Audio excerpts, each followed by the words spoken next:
All right. Hello, everybody. This is Cameron.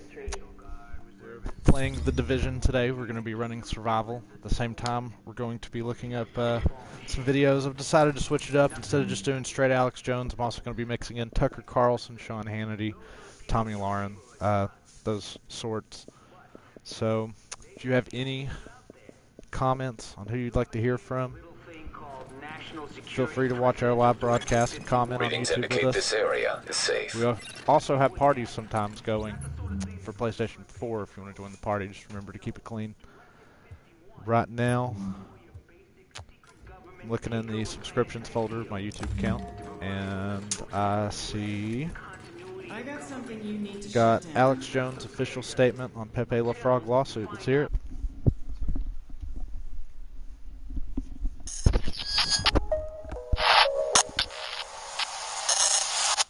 We received a lot of fake news media attention and phone calls from the corporate press, the collaborator press, asking me for a statement on the creator of Pepe the Frog filing a lawsuit against me yesterday.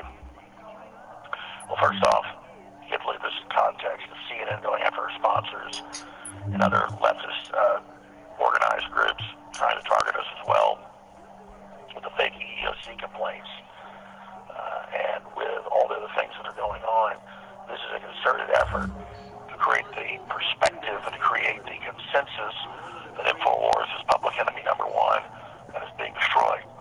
That's hoped to trigger a avalanche or chain reaction or snowball effect to get other individuals to also file frivolous complaints and suits against us in the hope of destroying InfoWars as a test model of shutting down the free press here in the United States to then be tested against everybody else. In fact, in the midst of the big YouTube, Facebook, Twitter crackdowns on free speech, we've seen the last 2 weeks that are the biggest in history by an order of magnitude of probably 20, 30 times. I mean, it's the biggest assault ever, communist Chinese style. They make it all about InfoWars and then create false straw man arguments about what we've said and done so that they can try to set the precedent that's acceptable to get free speech in this country. Now, that said, that's the larger atmosphere that we're in. When you get down to the Pepe the Frog situation, we did not create the posters that are protected speech and that are transformative in that you could argue that there is an image of Pepe the Frog in the poster that takes up maybe 6-7% of the overall mass, the mass being 100%. The cover being 100%, maybe 6% is Pepe the Frog, with other public figures and other iconic images of the 2016 campaign. This is 100% protected by the courts, protected by the First Amendment, it's protected by fair use. It's the same precept that Andy Warhol used when he would take catalogs or Campbell Soup's cans and transform them into Americana art. It's like saying, I can't take a picture of a 57 Chevy or paint my own picture of a 57 Chevy and put it into a collage of art and then sell it. It's just a complete piece of fiction. Again, to be clear, we did not create this poster. We did not create this image. It's a third party who made it, and we are selling it. We weren't given cease and desist, any of that. We were simply sued so that false information about ourselves, our political beliefs, could be put into the suit and then be broadcast and transmitted over the media. And that's all that's happened. So again, we did not create the poster, but the poster is an original work of art documenting different phenomena that took place back in 2016 election. And the fact that this is protected speech is under attack in the courts, when they know full well this is going to be thrown out of the courts, is an attempt at intimidation to force us out of the public eye and to restrict us from engaging in our cherished First Amendment activities. So by its very definition, it is an organized group of people getting together and using the courts falsely to try to beat people over the head for political control.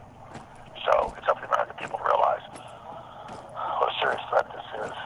And again, understand, we did not create the poster. We were third party selling the poster. But the poster itself, on top of that,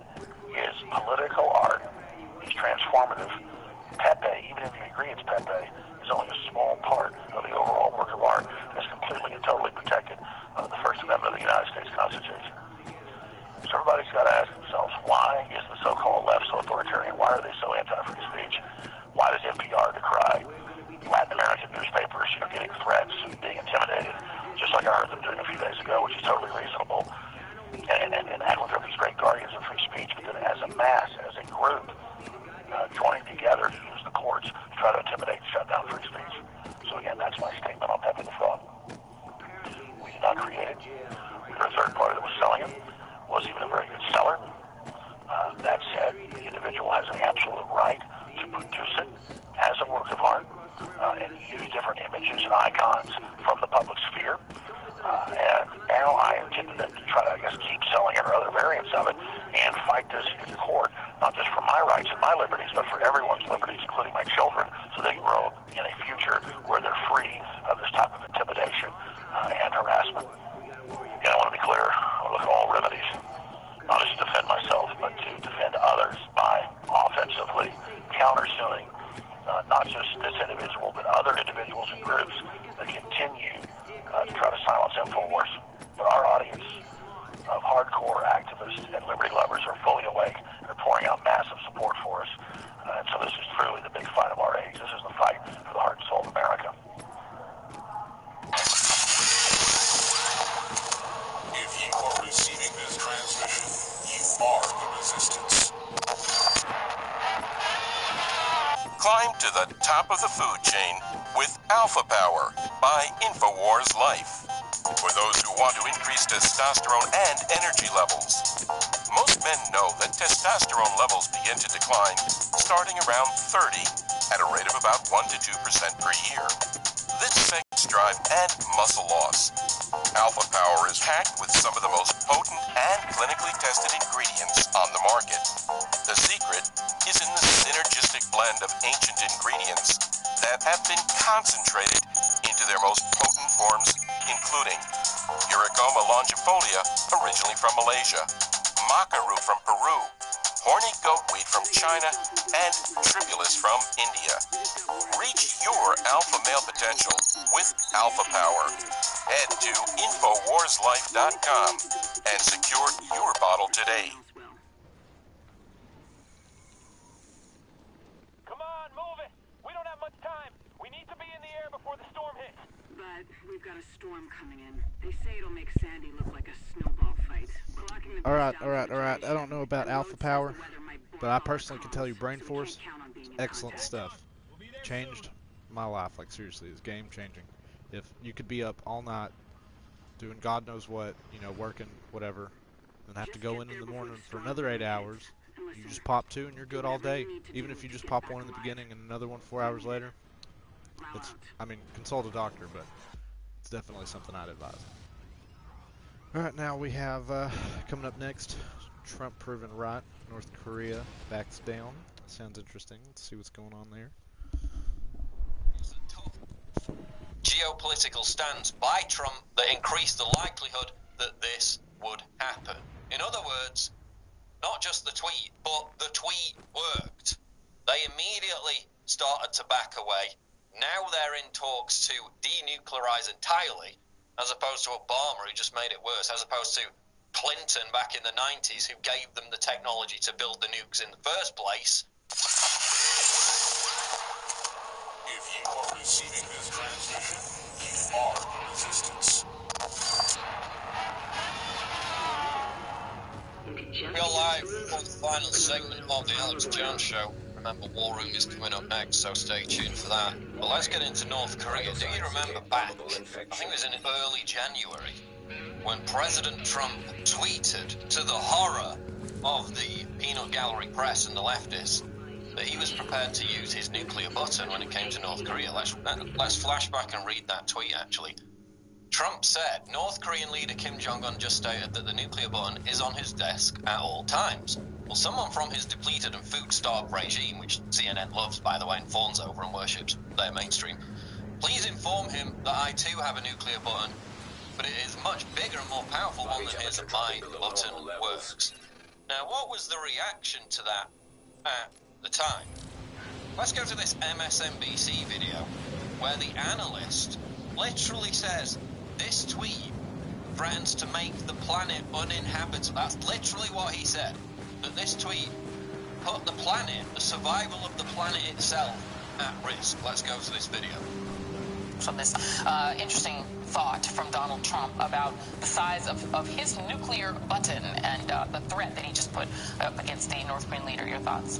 As we saw all through 2017, men with profound sexual insecurity can wreak a lot of havoc in the lives of women and the lives of their families. But perhaps never have we seen a man whose profound sexual and masculine insecurities are literally threatening to annihilate the planet. I mean, the way he's literally capitalizing in that tweet, his nuclear button. I mean, any psychiatrist or psychologist would have a field day with that, but we all live in a world that could literally be ended in terms of a habitable planet because of this sad man's insecurity. He literally thought a tweet from Donald Trump would make the planet uninhabitable. This is tough geopolitical posturing. Now, what was the response from other talking heads to Trump's tweet back in early January? Well, NBC News national security analyst Jeremy Bash said that it would cause Kim Jong-un to, quote, lash out. He said, quote, "This is a tweet that could lead to confrontation and maybe even war." Bear in mind, this is the same media that fearmongers every single day about Russia and invents conspiracies about Russian collusion that have put the planet at the greatest risk of nuclear war since the Cold War.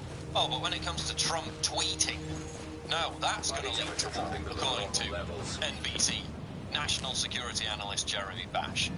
What did CNN's Brian Stelter say in response to this tweet? He said that it was evidence that Trump was mentally unstable. What would we say if the leader of Germany or China or Brazil posted tweets like Trump's? How would we cover it? We'd say that person is not well. Point being, they all completely freaked out over this tweet, said it was a horrific diplomatic blunder, that it was putting the planet at risk of being uninhabitable. What happened within hours of Trump sending out that tweet? Well, North Korea re-established communications with South Korea for the first time in nearly 2 years. What happened today? Headline, breakthrough. North Korea ready to denuclearize if regime safety is guaranteed. This is zero hedge. Negotiating tactic appears to have generated a dramatic diplomatic breakthrough that North and South Korea, with North Korea signaling it is willing to abandon its nuclear program if regime security can be guaranteed. The markets are loving it. Not just the tweet, but the tweet worked. Nuclearize entirely, as opposed to Obama, who just made it worse, as opposed to Clinton back in the 90s, who gave them the technology to build the nukes in the first place. So again, the mainstream media has been completely wrong once again by reality. Absolutely incredible, but we're making great progress on North Korea by taking an actual stance against them, and they appear, although it's often not certain of course, but they appear to be backing away. What Trump's doing is working. The mainstream media are just going to have to deal with that. They've been completely debunked. Let's move on to Italy, where of course the Populist Party and the centre-right coalition square-mated. They performed even worse than the polls suggested. So now you're going to have a jockeying for position between the populist five-star movement and the centre-right coalition, which is Forza Italia and the Northern League, led by Matteo Salvini. And actually Salvini won in the duel between the two parties in the right-wing coalition. So if it comes to that coalition taking power, Salvini will be the Prime Minister. Massive rejection of globalism, massive rejection of open borders, massive rejection of the European Union. Now, how was it reported in the immediate aftermath? Well, who's to blame for this crushing populist victory in Italy? What were the consequences that led to it? Was it the horrific migrant wave that was pouring into Italy, pouring into their southern towns from Libya? Did it have anything to do with the fact that their economy is in a complete malaise? They've still got massive unemployment. Was it anything to do with the fact that they've got a horrible relationship with the EU and it's not working for them? No. Italian voters didn't vote based on any of that. It was all thanks to Russia. Oh yes, the Russian conspiracy theory is back once again. This is zero hedge. Russia blamed for Italian election outcome. If there's a European election and the anti-establishment parties score a stunning victory, as just happened in Italy and a few months prior in Austria, and in Germany, by the way, who are you going to blame? Vladimir Putin, of course. That's what Samantha Power, one of the top diplomats in the Obama administration, did when she shared an article by Spain's El País newspaper about how Russia predetermined the outcome of Sunday's election by spinning an immigrant discourse in Italy.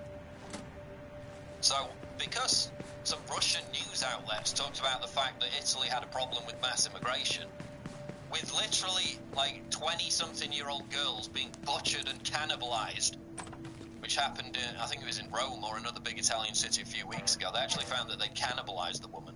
It was a migrant that carried out the murder. Massive problems with this onrush of immigrants from Libya, people smugglers. Now, that's all. That didn't happen. Nobody voted on that basis. They voted because Russia talked about it in their media. Absolutely incredible. By the way, Samantha Power's all concerned about foreign interventions. This is the same woman who was a water carrier for the US intervention under Obama into Libya, a complete disaster which led to the migrant crisis in the first place. Oh, but now she's up there whining about foreign intervention. She's the queen of foreign intervention, trying to claim that Russia talking about the problems Italy has in its media is why people voted for populist parties, why people voted for centre-right parties. No, it's because they have massive problems with migration, massive problems with their economy. They've got 38% youth unemployment. They've got a terrible relationship with the EU. They've got a record debt load. They voted for change because their country was going down the toilet. It had nothing to do with Russia. Samantha Power. Absolutely incredible. Majority of Italian youngsters backed Eurosceptic anti-establishment parties. I was talking about this earlier. Conservatism is the new counterculture, not just culturally, but politically. We saw the same thing in France, remember, where 44% of youngsters backed Marine Le Pen, the populist candidate. Now, youngsters in Italy voted overwhelmingly in favour of Eurosceptic anti-mass migration parties in the country's election on Sunday. According to a survey by Technic, a whopping 44% of those aged 18 to 30 backed the Five-Star Movement, whilst a further 13% voted for the anti-Euro Liga, which is Matteo Salvini, the next leader. Another 3% of youngsters backed the Nationalist Brothers of Italy, meaning that in total, 60% of young Italians backed parties critical of the euro, anti-establishment and anti-mass migration. So again, the Eurosceptic rebellion, fueled by young Europeans, continues to surge across the continent. This is fundamentally a youth movement. It's growing, it's becoming more pervasive, it's resonating with young people, just like InfoWars, just like my YouTube channel is resonating with young people. And that's why the establishment hate us. They are in a blind panic because their audience is literally dying. Owen Schroyer with War Room is coming up next. InfoWars.com for all the breaking news. We'll be back. Go away. If you are receiving this transmission, you are the resistance.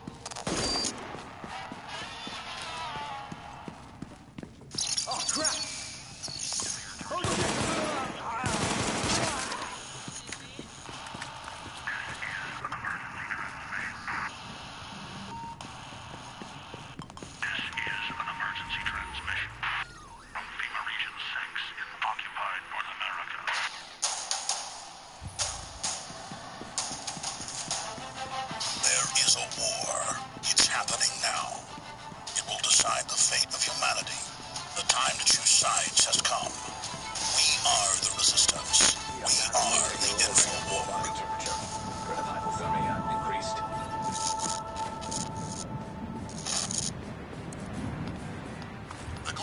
Are losing, but they're doubling down their attacks. There's one thing they fear, and it's people power.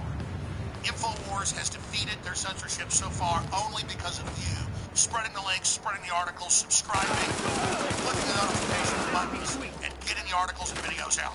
They are intensifying their censorship, so now it's more important than ever to ensure we keep the First Amendment alive and well right here in America and free speech worldwide. So from Australia to countries in Africa to Europe to Mexico to right here in the USA, I salute you all for taking action and defending free speech. We will prevail. Survival Shield X2 nascent iodine. If you're interested in healthy fiber, if you're interested in well-being, if you're interested in having a higher IQ, which this is built to, get your powerful Survival Shield X2 at InfoWarsStore.com. Another shot. I gotta reload. Hey, this is our house. They're killing us. Alright. Back. As you can see, Sam's quite a bit of a tussle, so let's read some Breitbart articles, shall we? You don't belong here. Don't believe this.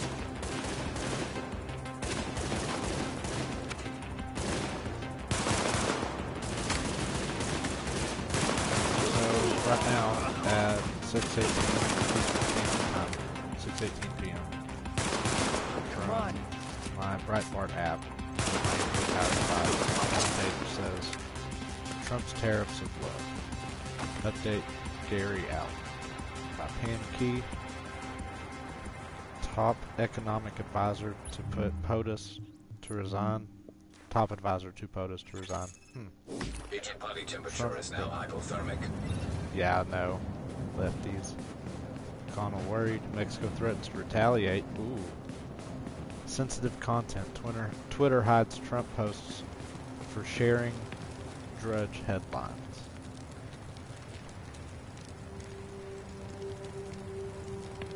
Masters of University use bogus online hate index to police Core speech. temperature is below optimal levels. Softer, gentler North Korea. U.S. cannot escape doom.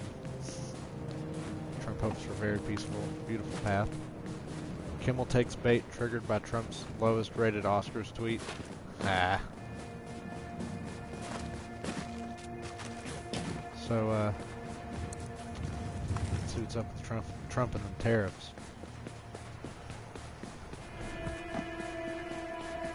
So we have Donald Trump resolute on tariffs and trade. I was elected to protect our workers. President Donald Trump was resolute on his proposed tariffs on steel and aluminum, promising to stand for American workers despite complaints from foreign leaders and company CEOs in the United States. I'm here to protect one of the reasons I was elected from protecting our workers. Oh, wait. I'm here to protect, and one of the reasons I was elected was I'm protecting our workers. Protecting our companies. Yeah, Trump said during a press conference with Swedish Prime Minister Stefan Löfven on Tuesday. Löfven met with the president about the European Union's reaction to the proposed tariffs, warning that they might raise tariffs on other American products, but Trump did not appear to be impressed. The European Union has not treated us well, and it's been very, very unfair trade situation, Trump said. He shrugged off the suggestion that his actions would spark a trade war. That's awesome. They don't want it. That's so awesome. Oh man, Trump's so awesome. It's not so bad, you understand what I mean by that? He explained that with such large trade deficits, other countries had more to lose. Okay, I'm trying to get through these Google ads.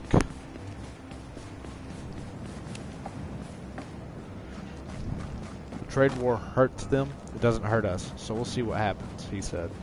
Trump proposed tariffs of 25% on steel and 10% on aluminum as part of the ongoing negotiations on trade. During the press conference, he hinted that it was possible for Canada or Mexico to avoid the tariffs if they were willing to make concessions on NAFTA. Trump noted that he spoke to world leaders since he became president who admitted that they were getting away with great deals at the expense of the United States. He reminded reporters of his tough talk on trade for years. I've been saying it for 25 years, he said. Our country has been taken advantage of by everybody, almost everybody, and we cannot let that happen any longer. God bless him. God bless you, President Trump. That's awesome. signs indicate probable infection.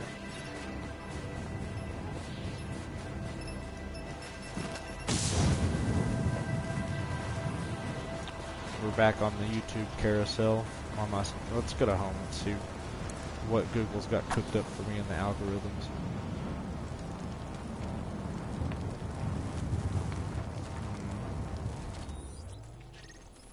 Just a bunch of stuff, like, not about anything really. Okay, here we go. Alex Jones declares war on the NWO. This was a year ago. Yeah, let's hear it. Detecting lowering of core body temperature. Threat of hypothermia increased.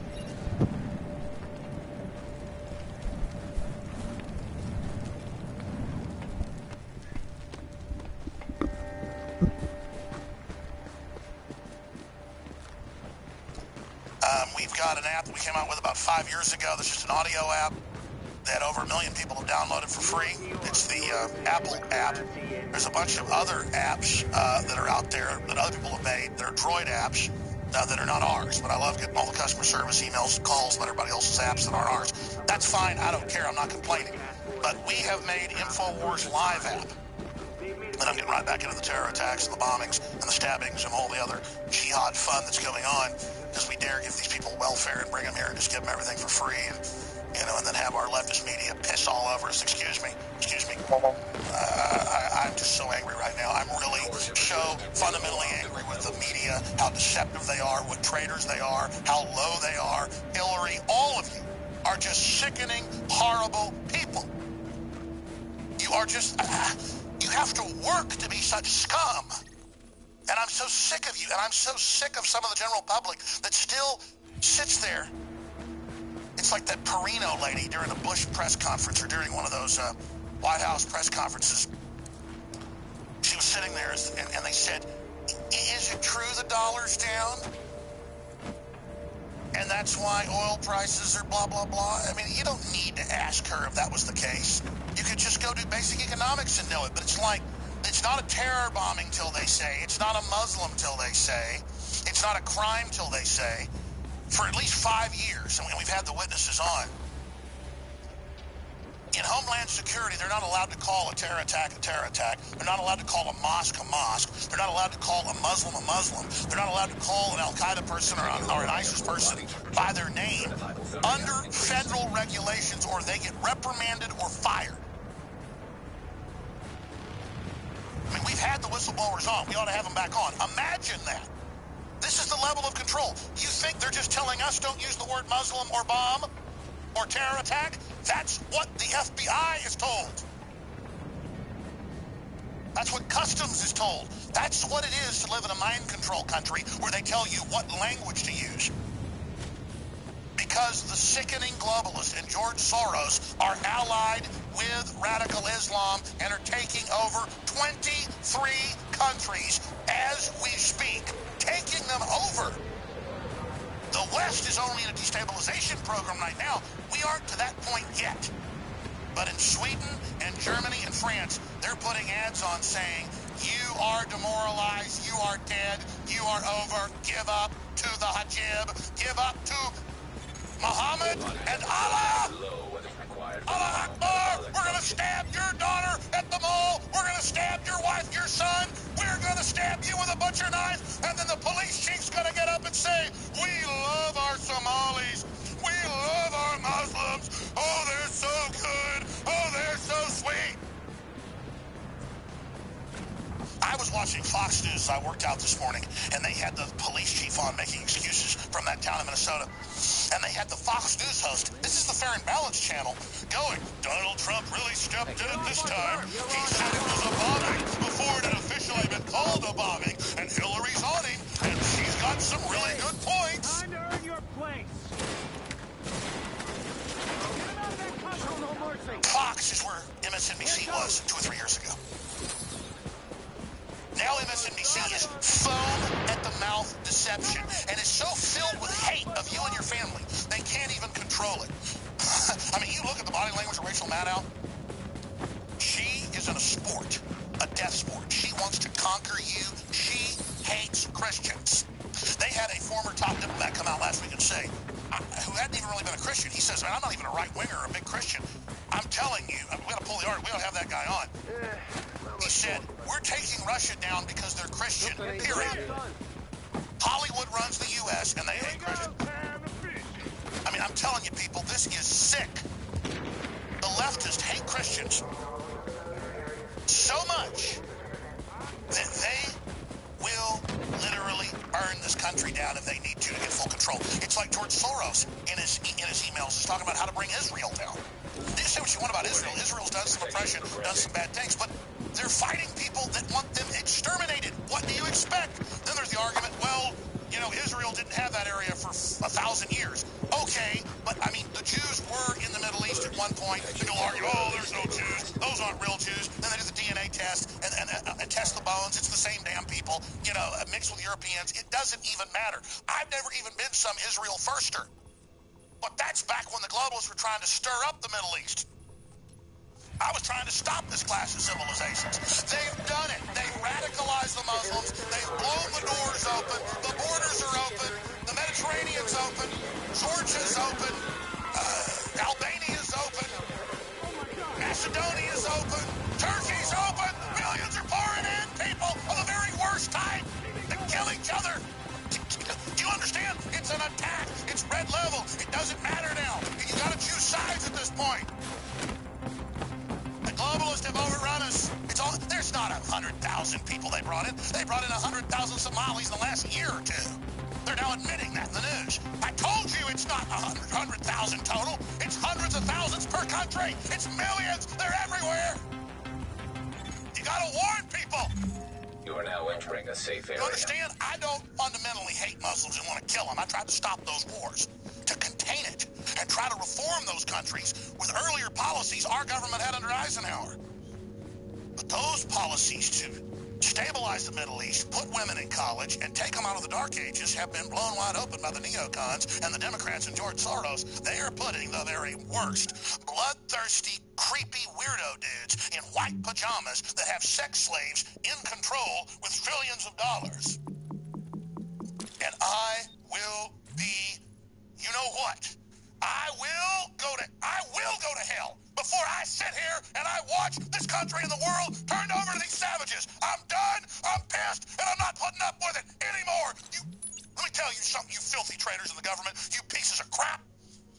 You are the most degenerate, twisted, mentally ill people I've ever seen, wanting to gang rape this republic and this country and the West that has been the literal cornerstone, the absolute jewel in the crown of free Western Renaissance societies and the very best literature, music, technology, science, medicine, culture the world's ever seen. You Satanists want to sacrifice the West. You want to kill the beautiful goddess that is the West. You people are enemies, and we're going to get your asses, and we know what you're up to, and we're coming for you. So I've had enough of these people. Okay, so I've been containing this for the last week. That's why I've been in here sweating and getting pissed. Because I can't handle it no more.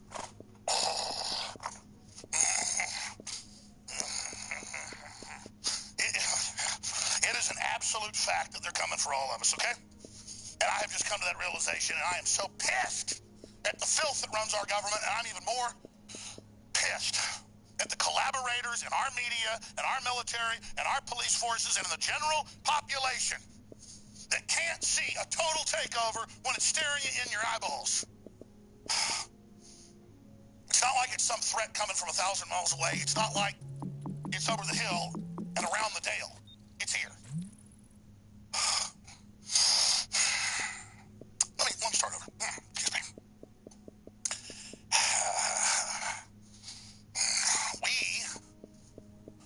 We have launched an information warfare against the globalists trying to wake people up.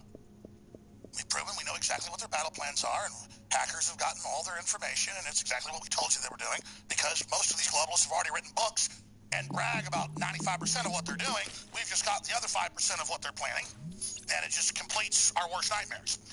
So there's no going back. There's no discussion of this. We all know the truth now, and you either choose the side of liberty and freedom, or you choose the side of the New World Order, allied with the stinking, filthy, third world, woman-raping, ass-wiping with their... I may have to go off air, okay?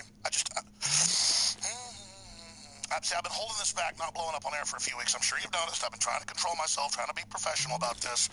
But at a certain point, I am just really getting pissed. Excuse me. I'm pissed about the attack on language, the attack on reality, the attack on common sense. I am so sick of these people. But I'll tell you the good news.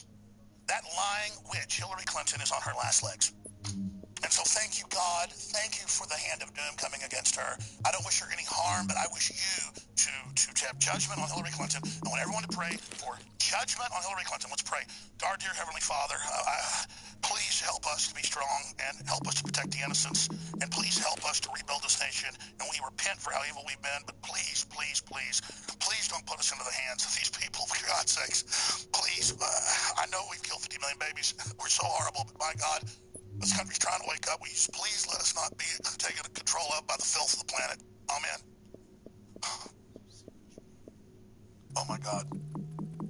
Let me tell all the scum and all the leftists, you're going to lose all your jobs soon. The whole mainstream media is dying. We're going to be in a huge depression. You're going to be living in your mother's basements, and I hope your little fake liberal culture you've got that's totally fascist and satanic, I hope it keeps you warm at night. That's all you're going to have, and it's all you're ever going to have, okay? I just hope you understand that. Now, get back to what I was saying. We have, ladies and gentlemen, a new app that has a lot of great features. And you go to Infowars.com/app to get it for free. And it's on Droid, it's on Apple. It's a very, very nice app. It's totally free. And it sends you news alerts, and it's got videos and the daytime show and select clips of the nightly show and special reports and a lot of other exclusive things. And it's absolutely free at InfoWarsStore.com. We have links to it free there, and Infowars.com/app. And I've never done a pop-up in 19 years of the Infowars website. Never done an app or a pop-up is what I meant to say. But we're going to have a pop-up popping up later today. If you are on a smartphone, if you are on one of these little globalist devices most people have already gone to, then a pop-up will pop up. You'll be able to go and get it free. Just X out of it if you don't want to. That's another way to get the free app. Let me go ahead and read to you about the app here before I have a heart attack. The new free app from InfoWars. Stay informed and up to date with InfoWars Live, your top source for independent alternative news. Breaking news alerts. Watch the Alex Jones Show live in HD from your phone or tablet. Get the latest headline news free from the distortions of the enemy. Filth. Garbage media that absolutely hates you and your family. I mean, they do. You know, they hate you. They hate you. Get that through your head. This isn't rhetoric. They hate you. They hate God. We're not just fighting regular enemies here, folks. Every story is organized by category so you can find the information you want when you want it. Share news with your friends. It's all formatted to phones. Save stories for later viewing. This app also features radio mode so you can listen to the Alex Jones Show while you're on the run. You can download the app and join us for the fight to save humanity, which this is. It's not rhetoric. Available now for free in both the Apple App Store and the Android Play Store. Search for InfoWars Live. InfoWars Live. That's the name of the app. Or go to Infowars.com/app for the direct links. Please share. This is the key. Key. That means key.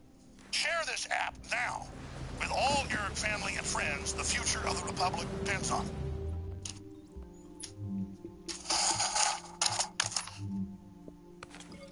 All right, now, I'm going to be honest with you. What puts me over the edge is watching Hillary Clinton get up there and say, yeah, I know about the bombings. And then they go, well, what about Donald Trump calling it a bombing? And she goes, oh, that's horrible. And the fact that the media is so mind-controlled, they go along with that and actually are trying to cue her in to do that, shows you how trashy these people are. Critically below normal. But it gets worse. Then I have to sit there every day and watch UN-sponsored and other ads, and I know who's behind it. Peter Sutherland, George Soros. We have their emails. We have their operations. They admit they want to overthrow us. They admit they want to make us poor. They hate us. They're just horrible demons.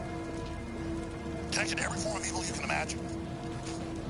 And now they come out and they run all these different ads saying there's no turning back. Swedish TV ad says Swedes must accept multiculturalism. There's no going back. It's called closing your borders and creating a deportation squad. But see, they're bringing in the client groups, ladies and gentlemen, with leftism. to then outvote and control and then instill the, quote, minorities with anti-Western racism. Some of these people are bad inherently if they were educated, but they've been re-educated.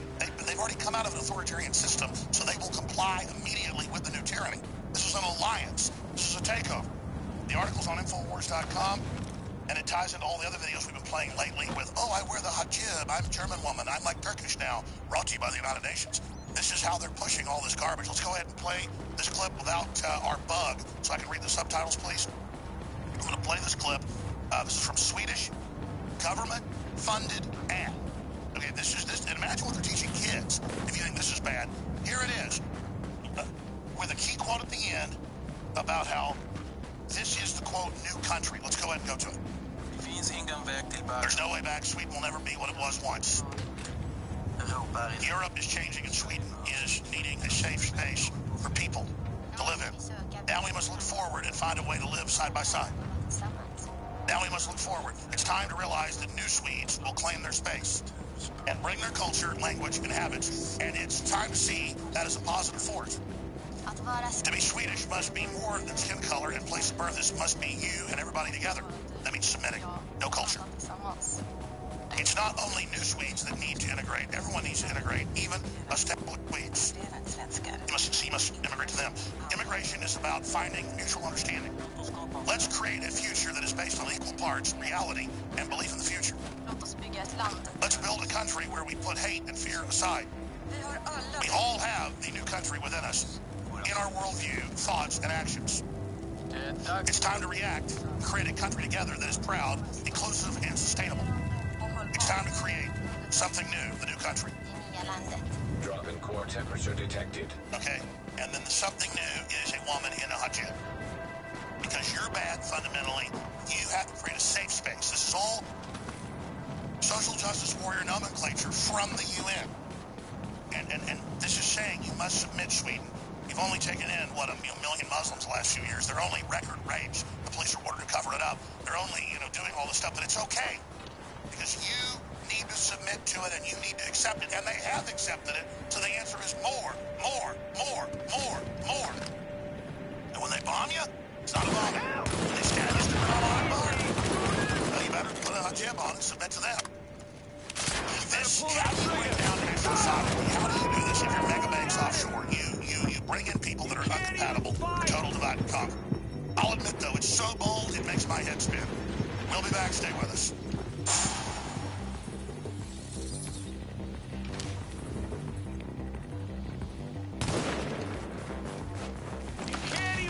In the last 20 years, InfoWars has made its moves. We have proven that we are a cutting-edge news and information source. And when it comes to funding our operations, we take cutting edge to the next level with the highest quality supplements and nutraceuticals available. We have now more than 25 different amazing formulas available at InfoWarsStore.com. And the flagship is Super Male and Super Female Vitality, where we take thousands of years of the ancient knowledge and use high-tech modern technology to cold press these organic herbs to give you compounds that are meant to accentuate the body's normal function. This is essential because the globalists are on record targeting our endocrine system, targeting our hormones to suppress us. But Mother Nature is there to counter this onslaught. Everyone out there watching and listening to me owes it to themselves to give Mother Nature a try and try Super Male or Super Female Vitality. We're making it easier than ever today with a special 2 weeks over, 20% off on these formulas at InfoWarsLife.com. Or simply call toll-free to answer all your questions, 888-253-3139. Major third-party sites give these formulas the highest rating in their class because we've done the research and we haven't cut corners. 20% off these formulas right now at InfoWarsLife.com or call toll-free 888-253-3139. You have nothing to lose. I know these formulas work. They've worked for me. But regardless, you're supporting the InfoWar in a historic, critical time. I also want to take some time out to thank all of you that have supported InfoWarsStore.com and who have gotten these products. So for myself and the rest of the InfoWars crew, I salute you for being on the side of life in the fight against the globalists.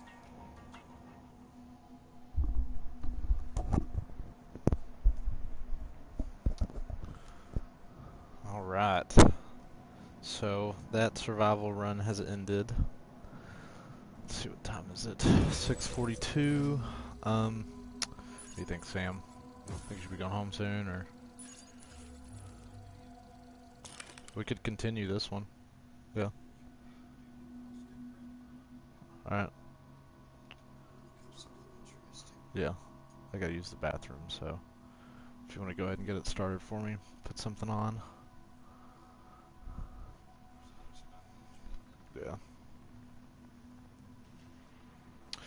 So yeah, whatever phone you have, just go to your whatever app store, Play Store, whatever, and just download anything InfoWars you can find, anything Alex Jones, anything like that. Combat Tyranny. Be part of the good fight.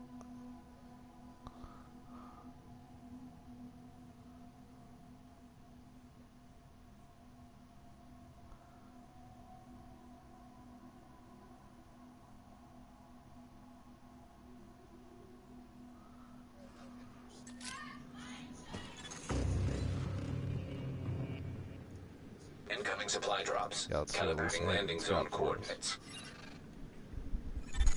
Readings indicate this area is safe.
Alright, so up next we have Roger Stone about anti-Trump left trying to revive dying Russia.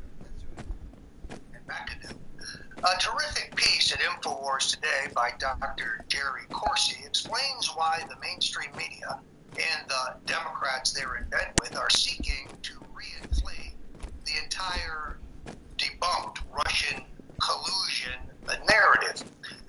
There's a new theory put forward by Margaret Carlson of the Daily Beast that says that Donald Trump became a public official at the juncture that he became the Republican nominee for president, and by quote-unquote receiving information regarding the WikiLeaks disclosures regarding Hillary Clinton, that he received something of value in violation of the federal election law, and therefore he should be removed. To which I say, nonsense. The legal theory is flawed, but more importantly, their entire premise continues to be based on the false assertion that Julian Assange is a Russian asset and that WikiLeaks is a Russian front.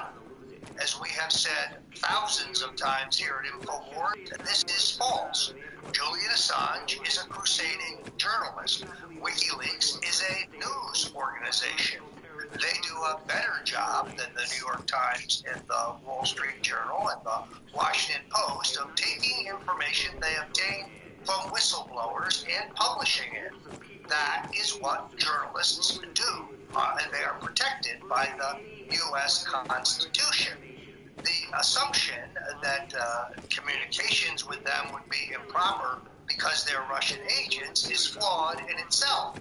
But more importantly, in the past week, when The Atlantic put forward a truncated copy of a direct message that I had turned over to the House Intelligence Committee months ago to try to claim that I had advanced knowledge of the scope or content or source or exact timing of the WikiLeaks disclosures is yet again false.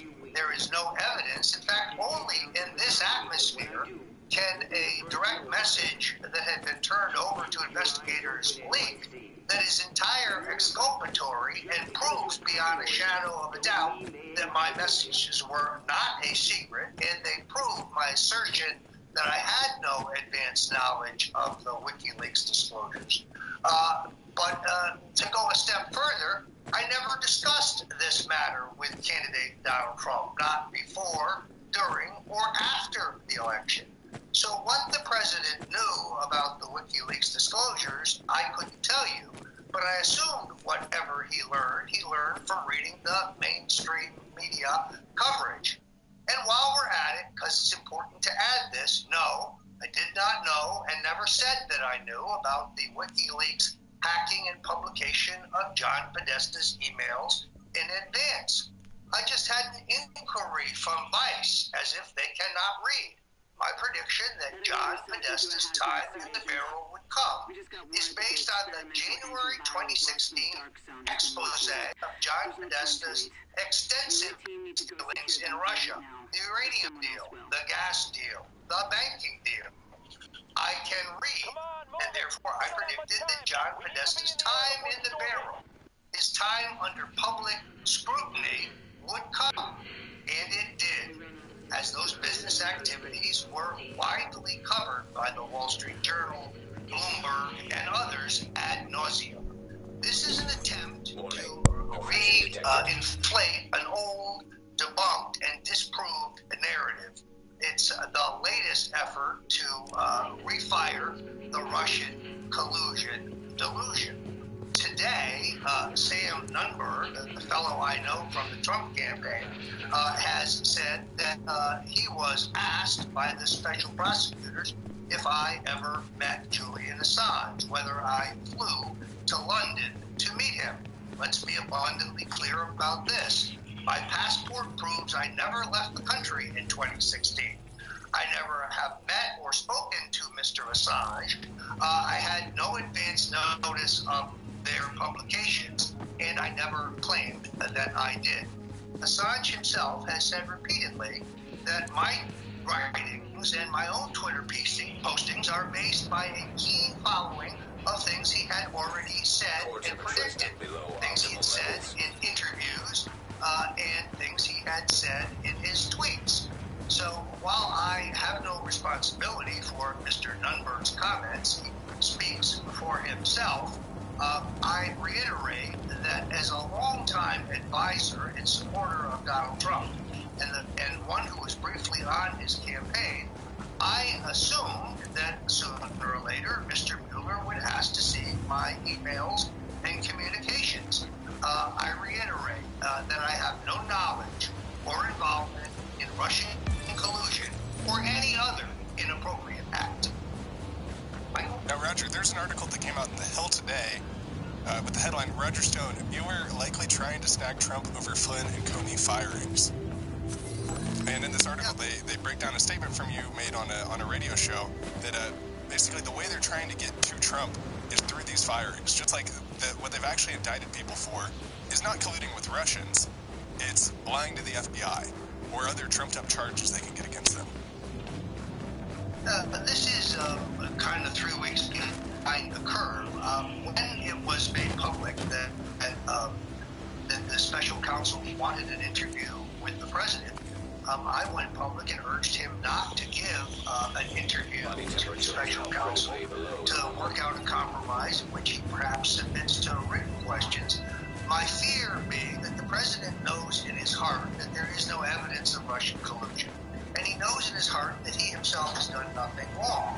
But my concern was that the special counsel was trying to euchre him to box him into some process-related crime, lying to the FBI or obstruction or perjury regarding the firing of Mr. Comey or the firing of that great patriot, General Mike Flynn, who I think was unjustly terminated.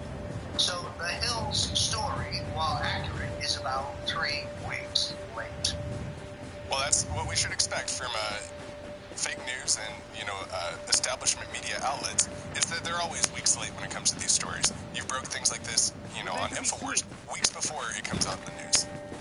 Well, John Solomon, one of the reporters in the Hill, I think is one of the best investigative reporters in the country, up there with Dr. Jeremy Westwood, some major stories regarding the FBI and the Department of Justice under Obama and their inappropriate acts.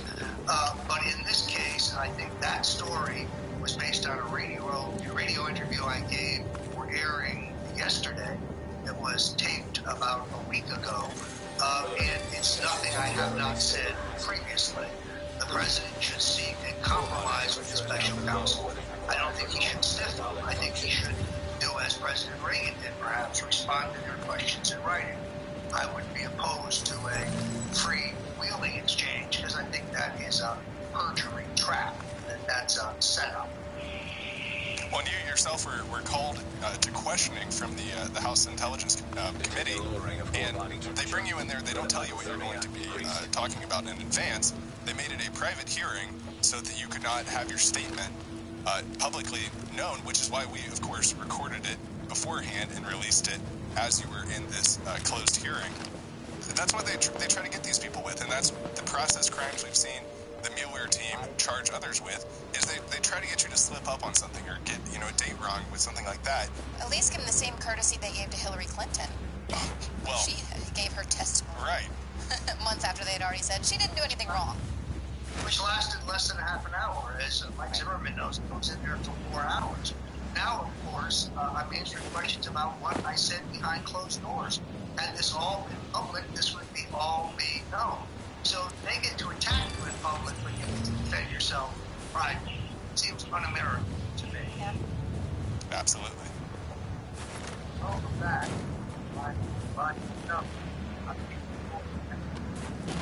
where my colleagues, Leah McAdoo and Mike Zimmerman, are sitting in for Owen Schroyer. I, of course, am co-host Roger Stone.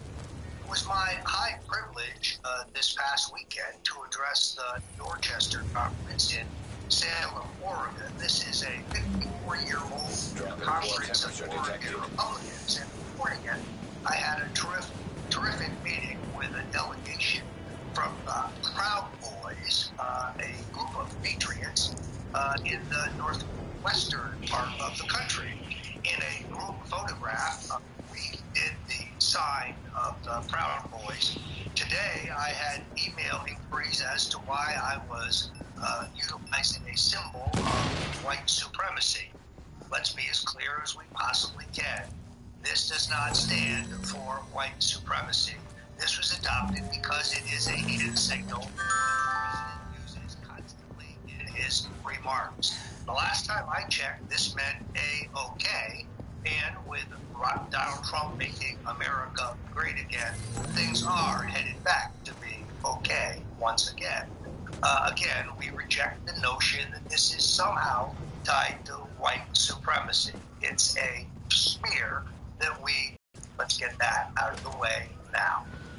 This is just another example, too, Roger, of a internet prank that the left fell for. This actually started as a 4chan prank on the left to try to convince people that this meant WP, like white power or something. This was a troll. This was a joke that they took hook, line, and sinker and absolutely fell for, and now think that the OK hand sign, which has been around for hundreds of years, I would wager, is some sort of racist symbol. But as you were saying, of course it's not.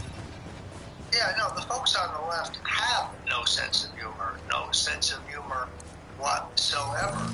I wouldn't be in politics if it wasn't fun. I'm a happy warrior. I enjoy mixing it up with our opponents, but I think back to the days in which the left was open to debate, back to the days when they were interested in a spirited back and forth based on facts and arguments. That is, unfortunately, no longer the case. Today, their answer to everything is censorship. Oh, we don't like what you're saying. You need to be silenced. The entire question of the censorship of InfoWars and the efforts at YouTube to shut down the Alex Jones channel is a grave concern, because I'm convinced that we are, in some ways, the test case. If it's today, it is InfoWars. Tomorrow will be the Daily Caller and Breitbart and Town Hall and the Gateway Pundit and Dana Lash and so many other great alternative media outlets, organizations, and spokespeople. Do not think that if we are silenced, that you are safe, because you won't be. Last week on the InfoWars, right here, the War Room, the internet entrepreneur Jason Fick came on and told us of numerous Facebook pages with 3-4 million followers being decapitated in the dead of night, just being disenfranchised without explanation. This is the greatest single fight that we face. And to pretend otherwise would be to put a Band-Aid on it. If they close InfoWars down, you are next. Make no mistake about it. This is why we need your support here at the InfoWars station. We are lampooned and sometimes criticized for the fact that we are constantly urging you to support us through the InfoWars store. But step back for a moment and recognize that we have no big corporate sponsors. Therefore, there's nobody telling Alex Jones or anyone else out here at InfoWars, oh, you can't cover that issue. You can't say that. You can't expose that. We go where the facts lead. We are fact-based. And we can bolster our arguments with facts. We don't depend on a narrative dictated by someone else, which is why, again, I ask people to go to the InfoWars store where we have some extraordinary specials. Now, sometimes I wonder how Alex Jones does these kind of price reductions and makes it work. But now I understand it. Once you try some of these extraordinary products, we have every confidence you'll be back for more. Everybody knows my personal favorite is Brain Force Plus. I'm also a huge fan of the whey protein. Great whey protein is very expensive. It's hard to find when it doesn't taste like gasoline. Our brand is not only palatable, it's the very best you can get, and it's affordable at $19.95. This is an extraordinary discount. If you're an athlete, if you're working out, if you're trying to maintain or build lean muscle mass, it is unthinkable without a high-quality whey protein. And the vanilla flavor here is most palatable. So do yourself a favor, whether it's Brain Force Plus, or whether it's Immune Wall, or whether it's Biome Defense, or whether it's any other of the extraordinary products that we feature at the InfoWars store, recognize that it is, as Alex Jones would say, a 360-degree win. You help yourself by getting the very best of the genre of whatever product you choose. And you can see our products are endorsed and vouched for by thousands, in some cases, of satisfied testimonials from our customers. But you also help fund the expansion here at InfoWars. If you like the War Room, if you like the Real News with David Knight, and of course, if you support the epic, iconic Alex Jones show every day, midday, none of these things are possible without your loyal support at the InfoWars store. So do yourself a favor, do us a favor, do the fight for the First Amendment a favor. Go to the InfoWars store now, pick up some of these terrific products. I just got a text from Mrs. Stone who said, tell them about the Super Blue products. The entire line of Super Blue fluoride-free oral products are among the very best for a gleaming smile. This is the best of the best. Almost 3,500 satisfied testimonials at a greatly reduced price of $13.97. Go to the InfoWars store now to help us and help yourself. Leanne, Mike, what's on your mind? I just wanted to say I've been using the Super Blue products since we introduced them. Those are excellent products. Dr. Jones, Alex's father, is a career dentist, very well known in that industry, and he actually developed these oral care products for InfoWars Life. So they are the best of the best, and I would say most of the crew here uses them themselves to get a good fluoride-free product. Right. I mean, it's really difficult to find fluoride-free mouthwash. They still have it, just a touch of fluoride. It's not fluoride-free. Hello, but this is fluoride-free. So. And this has great things like colloidal silver and iodine in it too. Right. And if you go to Walgreens or you go to CVS or you go to any of the chain drugstores like this that are similar, first of all, they're going to be priced much higher, and they're not going to be anywhere nearly as effective, nor will they be all natural. So you're getting the very best of the best, and you're helping fund us here at the InfoWar. You're helping us fund the expansion of the War Room. So it's a win-win, and people don't recognize the extent to which you can have an impact by going to the store. You are what keep us moving. You are what keep us expanding. You are what keeps us reporting. You make us the cutting edge. We are the tip of the spear. They wouldn't be trying to censor us if they did not fear us. They would not be trying to lampoon and censor Alex Jones if they didn't fear his effectiveness. They know that we will go where others will not in pursuit of the truth. So keep InfoWars vibrant, keep us strong, gird us for this fight over internet censorship by going to the site now. Mike, I'm going to let you take us out.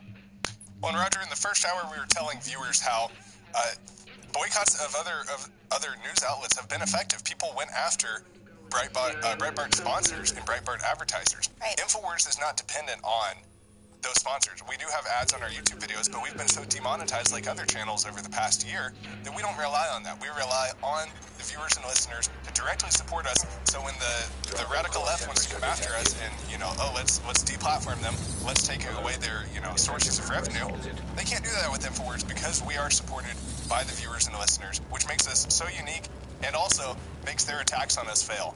Right. So thanks for joining us, Roger. We'll be back on the other side of this quick break for the third and final hour of the War Room.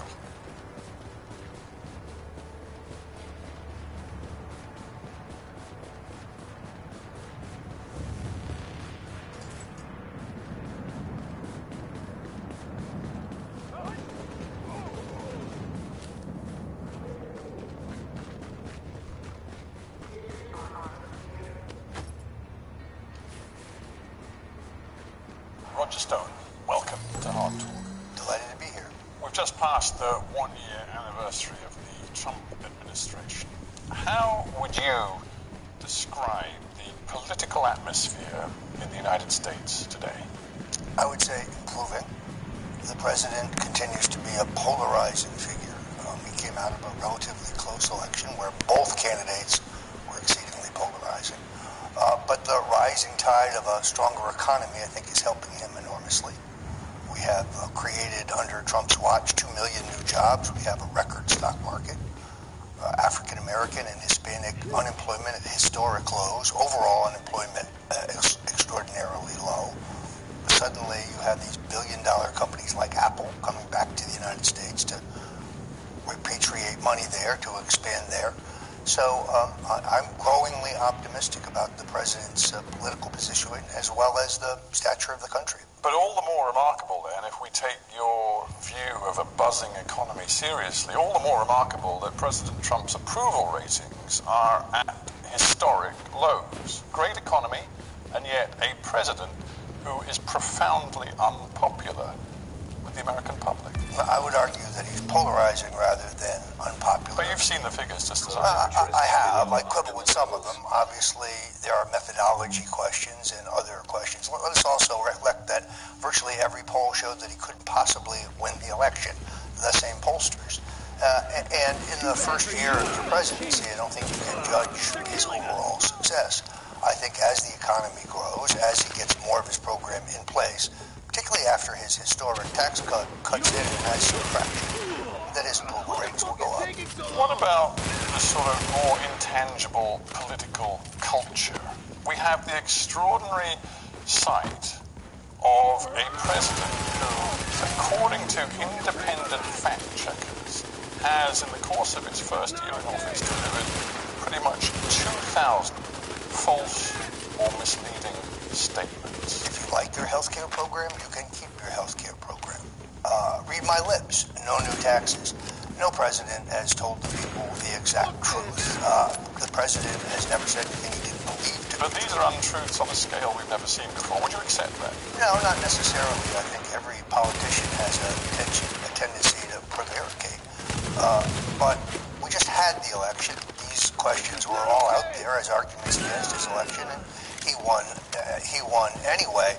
His opponent didn't have a great track record for telling the truth either. I wonder if one can say to a certain extent that this style of politics is something that you imbued in the president. You've been close to Donald Trump for an awful long time. You're a friend, you were a political ally, and for a time you were a very senior advisor running up to 2015 when he actually decided he was going to run for president.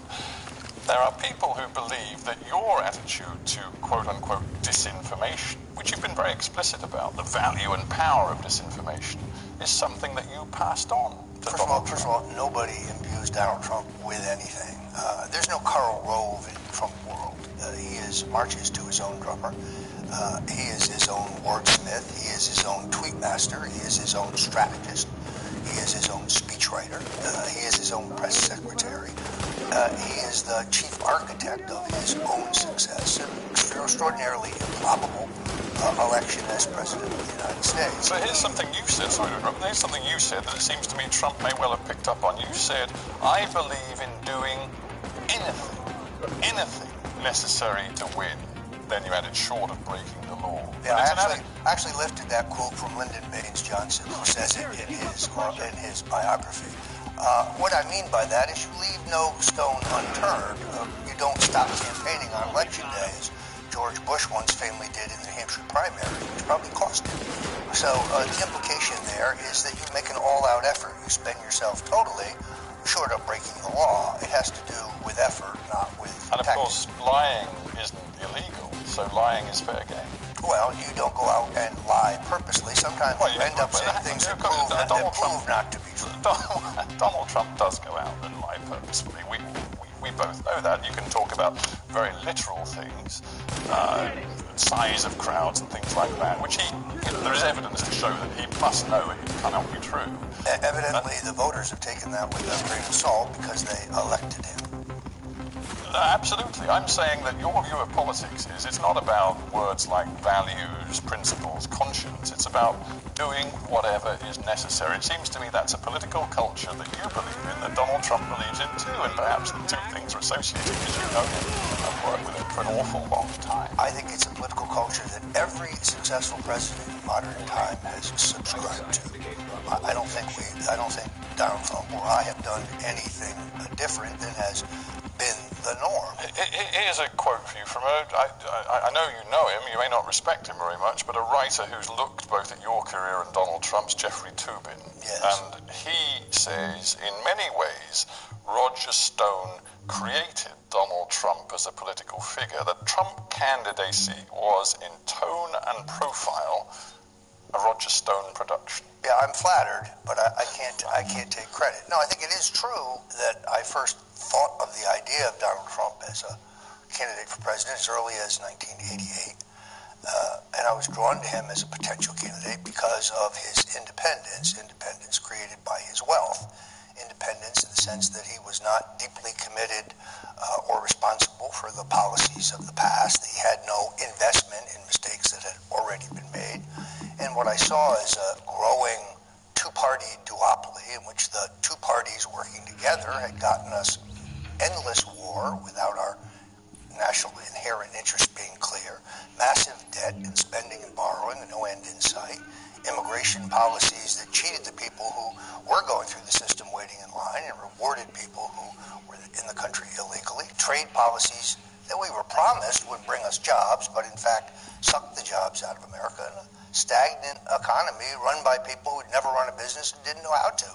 I thought all of those things could create a perfect storm in which a business person who has enormous courage and would be a total outsider could come to the fore and really change things.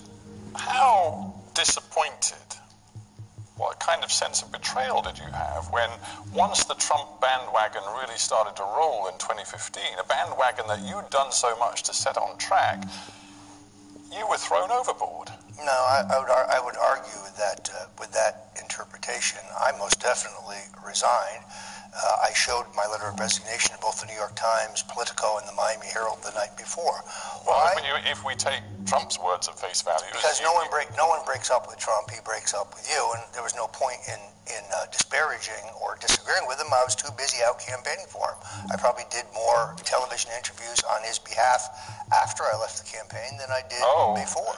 I recall all of that. You were a very familiar figure, offering your total loyalty and support to Trump, even though you had left the official campaign. But I am a strategist, and a campaign cannot have two strategists, and there was no sense in my staying so that I could fight with him about things that, by the way, he turned out to be right about and I turned out to be wrong about. This is the first candidate for president in my experience of 10 national presidential campaigns who never took a poll, who never spent any money on, paid network campaign advertising or analytics or focus groups. Are you still in contact with Donald Trump today? From time to time. He's still offering me advice? If he asks for it. And does he? Occasionally. And does he take it? Sometimes. For example? Well, I believe the president is entitled to a presumption of discretion, and if he is nice enough to make you a call and ask you what you think or tell you what he thinks, and therefore it's been my policy since he's been elected not to discuss in detail what we might talk about. He this is something where I think Bannon, for example, was extraordinarily indiscreet to the detriment of the president. I would never want to be in that position. Well, you talk about Steve Bannon, who Trump now refers to as Sloppy Steve, but of course for so long regarded as his chief strategist and one of his most important advisors. A self-appointed role, which is a dangerous title. Call it what you like. Steve Bannon was very, very important to those key months in which Trump won the presidency. So Steve Bannon was a key figure. He went into the White House. But my point is this: Steve Bannon, General Michael Flynn, who was National Security Advisor, Anthony Scaramucci, Sean Spicer, Reince Priebus, Katie Walsh, as well as key figures outside the administration but so important to the government, James Comey, FBI Director, recently Andrew McCabe, FBI Deputy Director. All of these people are people who have either been fired or quit in the first year of the Trump White House, it looks like chaos. No, I don't agree with that. First of all, some of them should have been fired much earlier. Others, I think, didn't serve the president well. Bannon blew himself up. He has only himself to blame. And I think General Flynn is a great patriot who was unfairly and incorrectly terminated. Really? Yes, indeed. A man who lied about his meetings with the Russians? No, he lied about making a call to set up a meeting with the Russians, an underlying action which is perfectly legal. He lied to an FBI agent, at least that's what he pled to. Well, let's get to something which hangs like a very dark shadow over the whole of the Trump presidency, and that is the special counsel investigation into allegations of collusion during the election campaign between the Trump campaign and the Russians to interfere with and directly influence that election. Yes, a fairy tale, a canard, a falsehood, meaningful coordination, conspiring, collusion with the Russians. There's never been any evidence of it produced either by the House or the Senate committee. You speak with such confidence you can't possibly know what Robert Mueller has discovered. I think if we knew, we'd have read about it by now. He hasn't finished his investigation. He's got nothing. That's why How do you know? I guarantee it. Let's wait and see. Where's the Russian collusion? Where are the indictments that relate to Russia? He processes indictments. He indicts Flynn for a process crime. All we do know, he indicts Manafort on crimes relating not to Russia, but to his campaign activities 15 years ago in Ukraine. Yeah, Paul Manafort, of course, a very close friend of yours, now facing very serious charges. None of them relating to Russian collusion. But let's look at the Russian collusion facts. At least 12 Trump associates had contacts with the Russians during the campaign. Contacts with the Russians are not legal, nor are they evidence of Russian collusion. Hillary Clinton's campaign had numerous connections with the Ukrainians. In summer 2016 between a Russian lawyer with contacts to the Kremlin and Jared Kushner, one of Donald Trump's sons, a meeting which Donald Trump himself then oversaw a spinned message on, which was, it seems, factually incorrect. The meeting is legal. The meeting produced nothing. But why was she in the country without a visa? Why would the Obama NSA and the FBI allow her to be in the country for such a meeting? And the evidence that she claims she had of malfeasance by Hillary Clinton is never produced because she doesn't have it. The meeting is a nothing burger. The meeting does not violate campaign finance law. I've heard this phrase "nothing burger" before. It's an American expression. Yeah, and you know what? Again, it comes down to what you know and what I know about Robert Mueller's investigation. And the truth is, we do not know. But what we do... I'm prepared to go on the record now. You can come back and re-interview me when it's revealed that he has nothing relating to Russian collusion. The president said it. I agree with him. Of course, it's not just about collusion. It could be about obstruction of justice. Now we're going to go back to the firing of Coppola. The deep-seated political establishment has tried to undo what they couldn't do at the ballot box last year repeatedly. First, there was the recount that failed. The recount showed that Trump actually won Wisconsin, Michigan, and Pennsylvania by a larger margin than expected. Then they wanted to brief the Electoral College on Russian collusion. Would have been the shortest briefing at that point in all time. There was no evidence then. There is no evidence now. Then there is this investigation. Well, Mr. Mueller's had a lot of time and a lot of money, yet I'm aware of no evidence of Russian conspiracy or collusion. Meetings do not constitute collusion. If so, Hillary Clinton was colluding with the Ukrainians. There are people in Washington who are still looking very closely at your particular big part in the allegations concerning hacking and Russia. Because it did seem for a time, as more and more detail was coming out about hacked information that was garnered from the Democratic Party, that you were getting a heads up from WikiLeaks about what was coming down the pipe. Entirely false. Everything that I ever tweeted or wrote was because I was following the tweets of both WikiLeaks and Assange and reading his various interviews. But from time to time you were preempting them. For example, you seem to know that John Podesta was going to come into the firing line before it was issued in WikiLeaks. Yes, because in January of 2016 I read all of the Panama paper information about his business activities in Russia. You didn't have to have a heads up from WikiLeaks to realize that that was going to become an issue in the campaign. After the focus on Manafort, the focus on Podesta's business dealings in Russia was going to happen. It is but I never said anywhere WikiLeaks would publish his emails, because I didn't know that. But it is odd that the Russians were hacking the Democratic Party. We don't even know that. That's an assertion. Oh, come on. The FBI, the CIA, all of the American intelligence community. When the intelligence community say with a high degree of confidence it is our assessment, that means they don't know. No, I don't agree with that. The same people who told you Lee Harvey Oswald killed Kennedy and he acted alone, which we now know on the basis of the recently documented, the recently released document.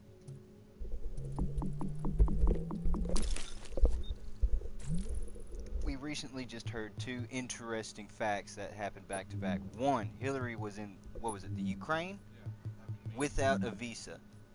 The Ukraine is in Russia, near border of Russia, correct me if I'm wrong, and supposedly during election day there is an assessment by I'm trying to recapture the words, the company, or not the company, the group, what was it called, the information, shoot, it's like, no, it's like the NSA, you know what I'm saying, kind of, they said there is an assessment that there was Russian activity while this election went on. So if Hillary was in Ukraine, I mean, I'm gonna have to match the dates up on this, but it sounds like she probably had something to do with that. What if she was just as ballsy to try to steal the election, to physically hack the results herself, trying to fluctuate them for the Democratic ticket? You noticed how they kept peeling back like the date of the results of the election? They kept holding states back because she was trying to find a way to rig it, or her party was trying to find a way to rig it to show it to where Trump would lose by just a hair. But he never stopped at just a hair. He actually won the overall popular vote. You know. So if he gets 51%, Hillary can't say, well, I got 50% of votes because I got 50%. Where's the extra 1% come from the 101% of the voters? You know what I'm saying? It was next to impossible to steal that election. Oh, but I bet she freaking tried her darndest to do it. Let's go back to what Roger Stone has to say during this interview. We've got a few minutes left.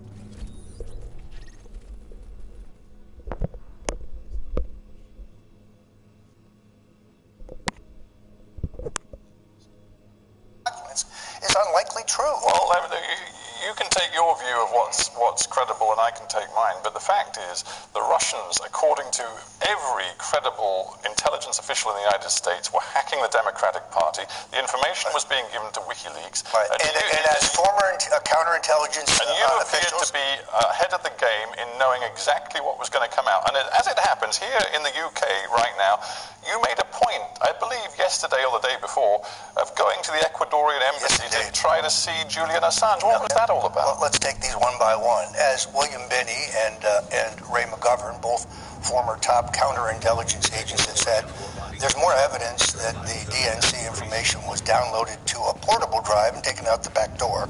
There really is no evidence that it was hacked. You really don't trust your own government, do you? Because they lie to us constantly. Secondarily, as in the Nation magazine, hardly a right-wing organ was the organization that published that study. Secondarily, Assange himself has said, Roger Stone never tweeted anything I hadn't already said in public, either in an interview or in a tweet. I spent 4 hours in front of the House Intelligence Committee where I went voluntarily, and as I told them, and I say now, I know of no one who conspired with the Russians. I have no prior knowledge of the hacking of the DNC. I'm not even sure they were hacked. The reason I went by the Ecuadorian embassy, no, I did not ask for a meeting, that's incorrect. I dropped off a card, is because I don't believe that Julian Assange is a Russian asset. I believe he's a journalist. I do not believe that WikiLeaks is a Russian front. I think it is a news organization with a better reputation for accuracy than, say, the New York Times or the Washington Post. All right, hang on. Even as we speak, Donald Trump's war with the top echelons of the FBI, and indeed it seems with the most senior officials of the Justice Department, is continuing. Absolutely, because we now have a memo. This is dangerous territory. It's not dangerous at all. Yes, the FBI and the CIA would not like to release a memo that will show that they used a fabricated dossier as the justification for surveillance by the state on the Republican Republican candidate for president. I guess you are far giving worse me, than Watergate. I tell you what, I guess you are giving me a very authentic view into the collective mind of the so-called alt-right. No, not at all. Because you don't trust for 1 second those put into the positions of highest authority in America's leading security and intelligence agencies. You clearly believe the FBI, the CIA, and I dare say every other intelligence agency are full of people who have been politicized, because those agencies have been entirely politicized. They don't do what you and Donald Trump want them to do. Doesn't really mean they're politicized. No, sorry. The FBI and the CIA opposed the release of a memo that will demonstrate that they violated the law because they say it threatens national security. Nonsensical. The thing is, you have a very strong set of opinions about what's happening, and yet I come back to what I opened with, that you, in your political career, have always prided yourself in the power of disinformation. To quote Ted Cruz, a right-wing Republican, you have spent your entire career lying.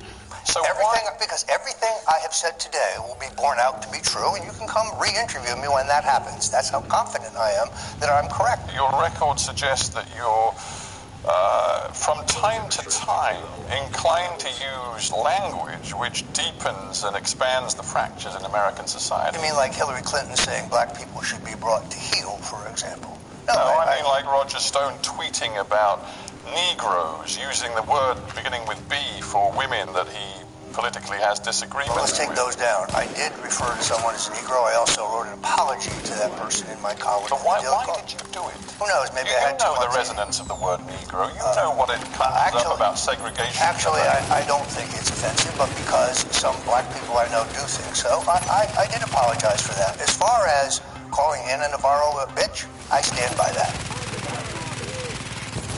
An abusive, nasty, limited, narrow-minded person. By worrying aloud about the polarization in America today, and then you use that kind of language in an interview. We call it the First Amendment. You can say... You can call it what you like, but I guess what I'm getting to is this.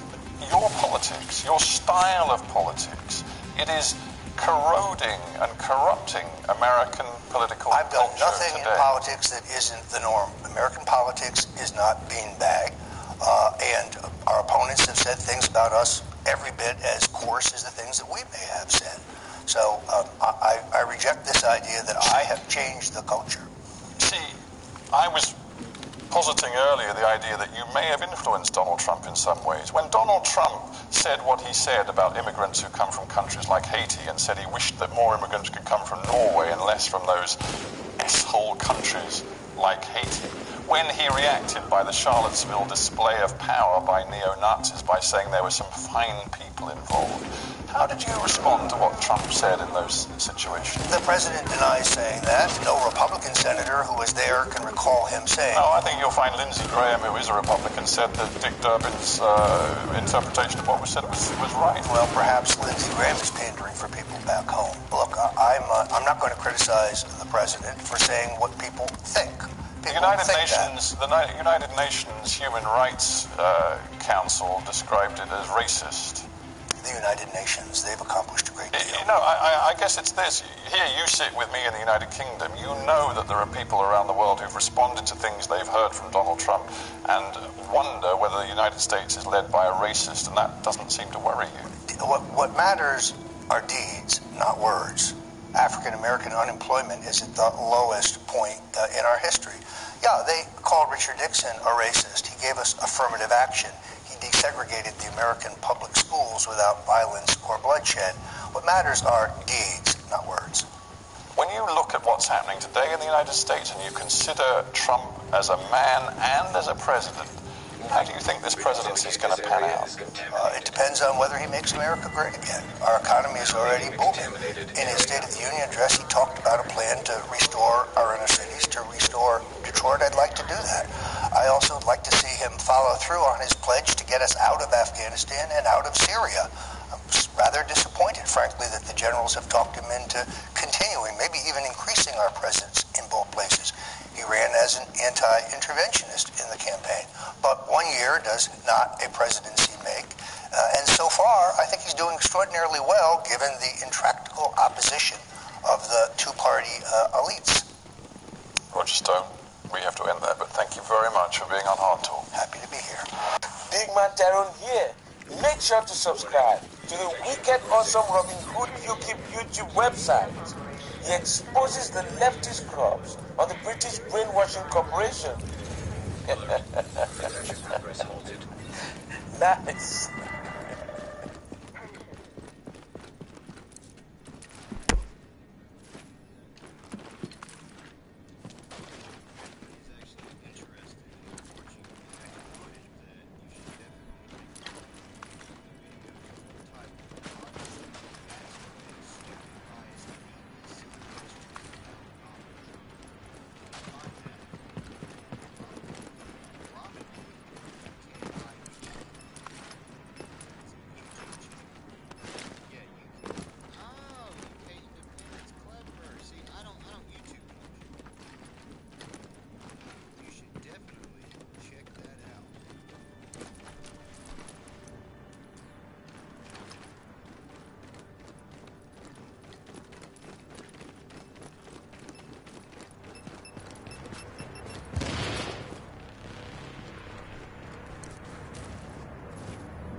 Well, March Madness has begun. It began yesterday afternoon with a string of wild interviews by Sam Nunberg with commentators trying to talk him down off the ledge, even people on the left, and then trying to...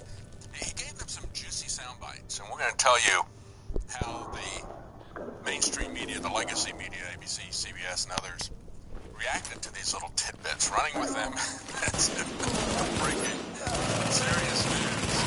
But we're going to put this in context. We've got a lot of clips to play for you. Sam Nunberg going from one interview to the other. He had like 7 print interviews in addition to the television interview. But we got a lot of clips of the TV. Yeah, it's the Game of Thrones. Now, it's getting totally crazy. He was very angry yesterday. Meanwhile, we have North Korea making an agreement with South Korea, they say. After a historic meeting, North Korean leader Kim Jong-un met with senior Korean government officials for the first time and said it is, quote, his firm will to vigorously advance inter-Korean ties and to pursue reunification. A 10-member South Korean delegation, led by their National Security Office head, traveled to North Korea on Monday.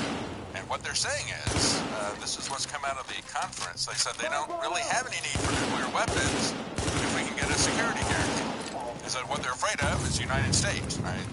So as they're looking at this, they said Pyongyang and Seoul, the two capitals, agreed to bilateral negotiations to be scheduled for next month. In a press release, they said the South and North have agreed to set up a hotline between their leaders to allow close consultations and a reduction of military tension, while also agreeing to hold the first phone conversation before the third South and North Summit. And then we have U.S.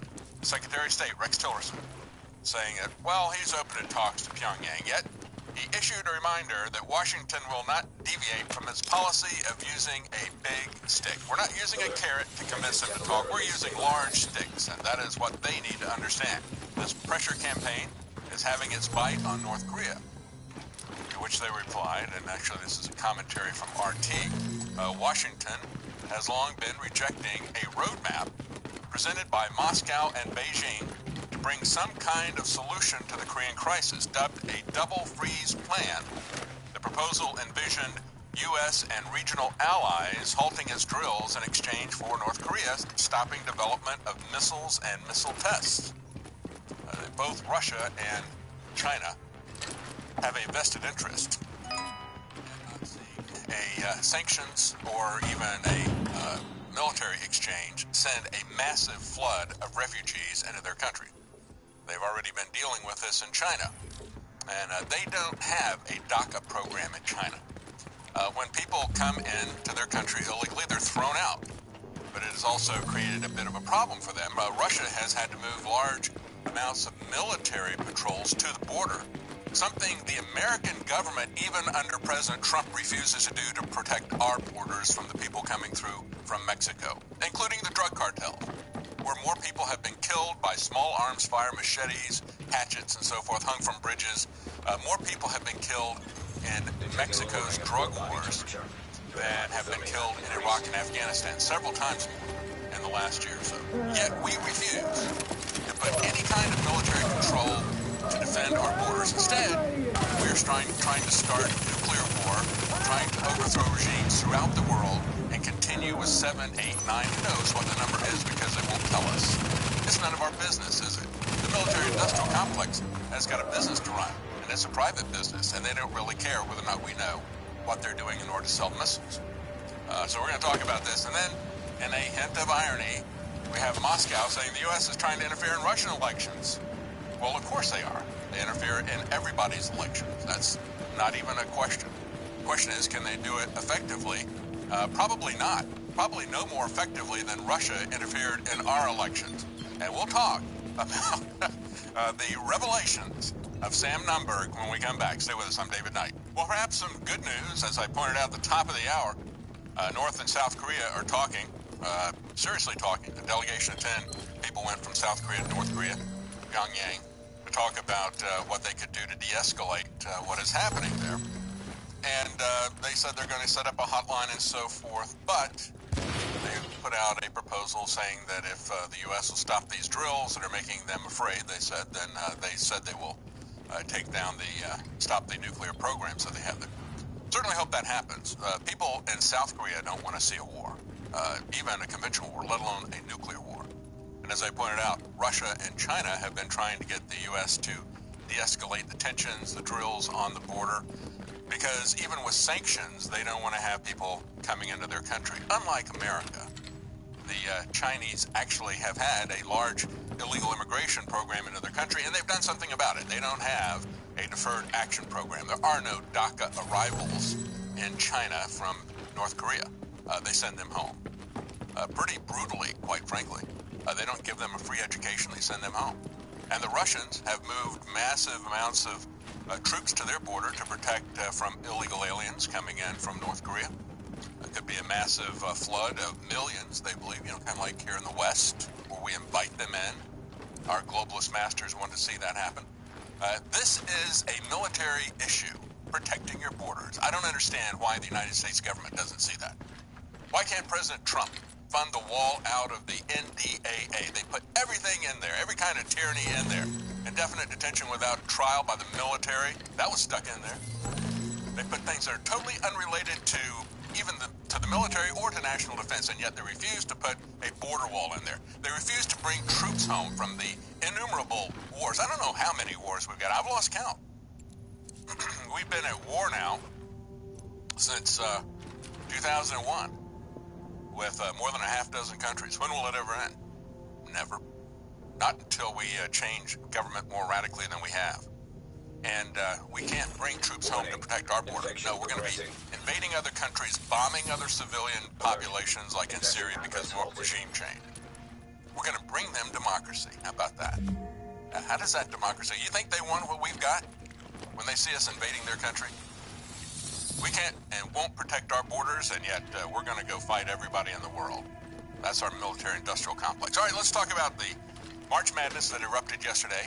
Sam Nunberg, as part of that, we'll get into the whole Game of Thrones update here. We haven't done that for a while.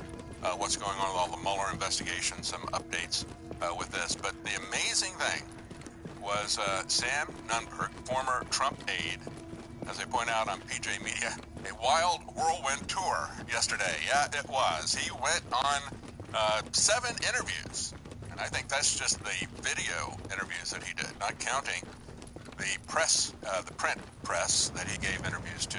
And you're not going to believe how the mainstream media jumped on the nonsense that this guy put out. Aaron Burnett on CNN said, are you drunk? This is how crazy it was. She says, actually, I smell alcohol on your breath. Here's that clip. What people in the White House were saying about you. Yeah. Talking about whether you were drinking or on drugs or whatever they had happened today. Talking to you, yeah. I have smelled alcohol on your breath. Well, I have not had a drink. You haven't had a drink, so that's not. No. So I just, because it is the talk out there, again, I know it's awkward, let me just give you the questions. You can categorically answer them.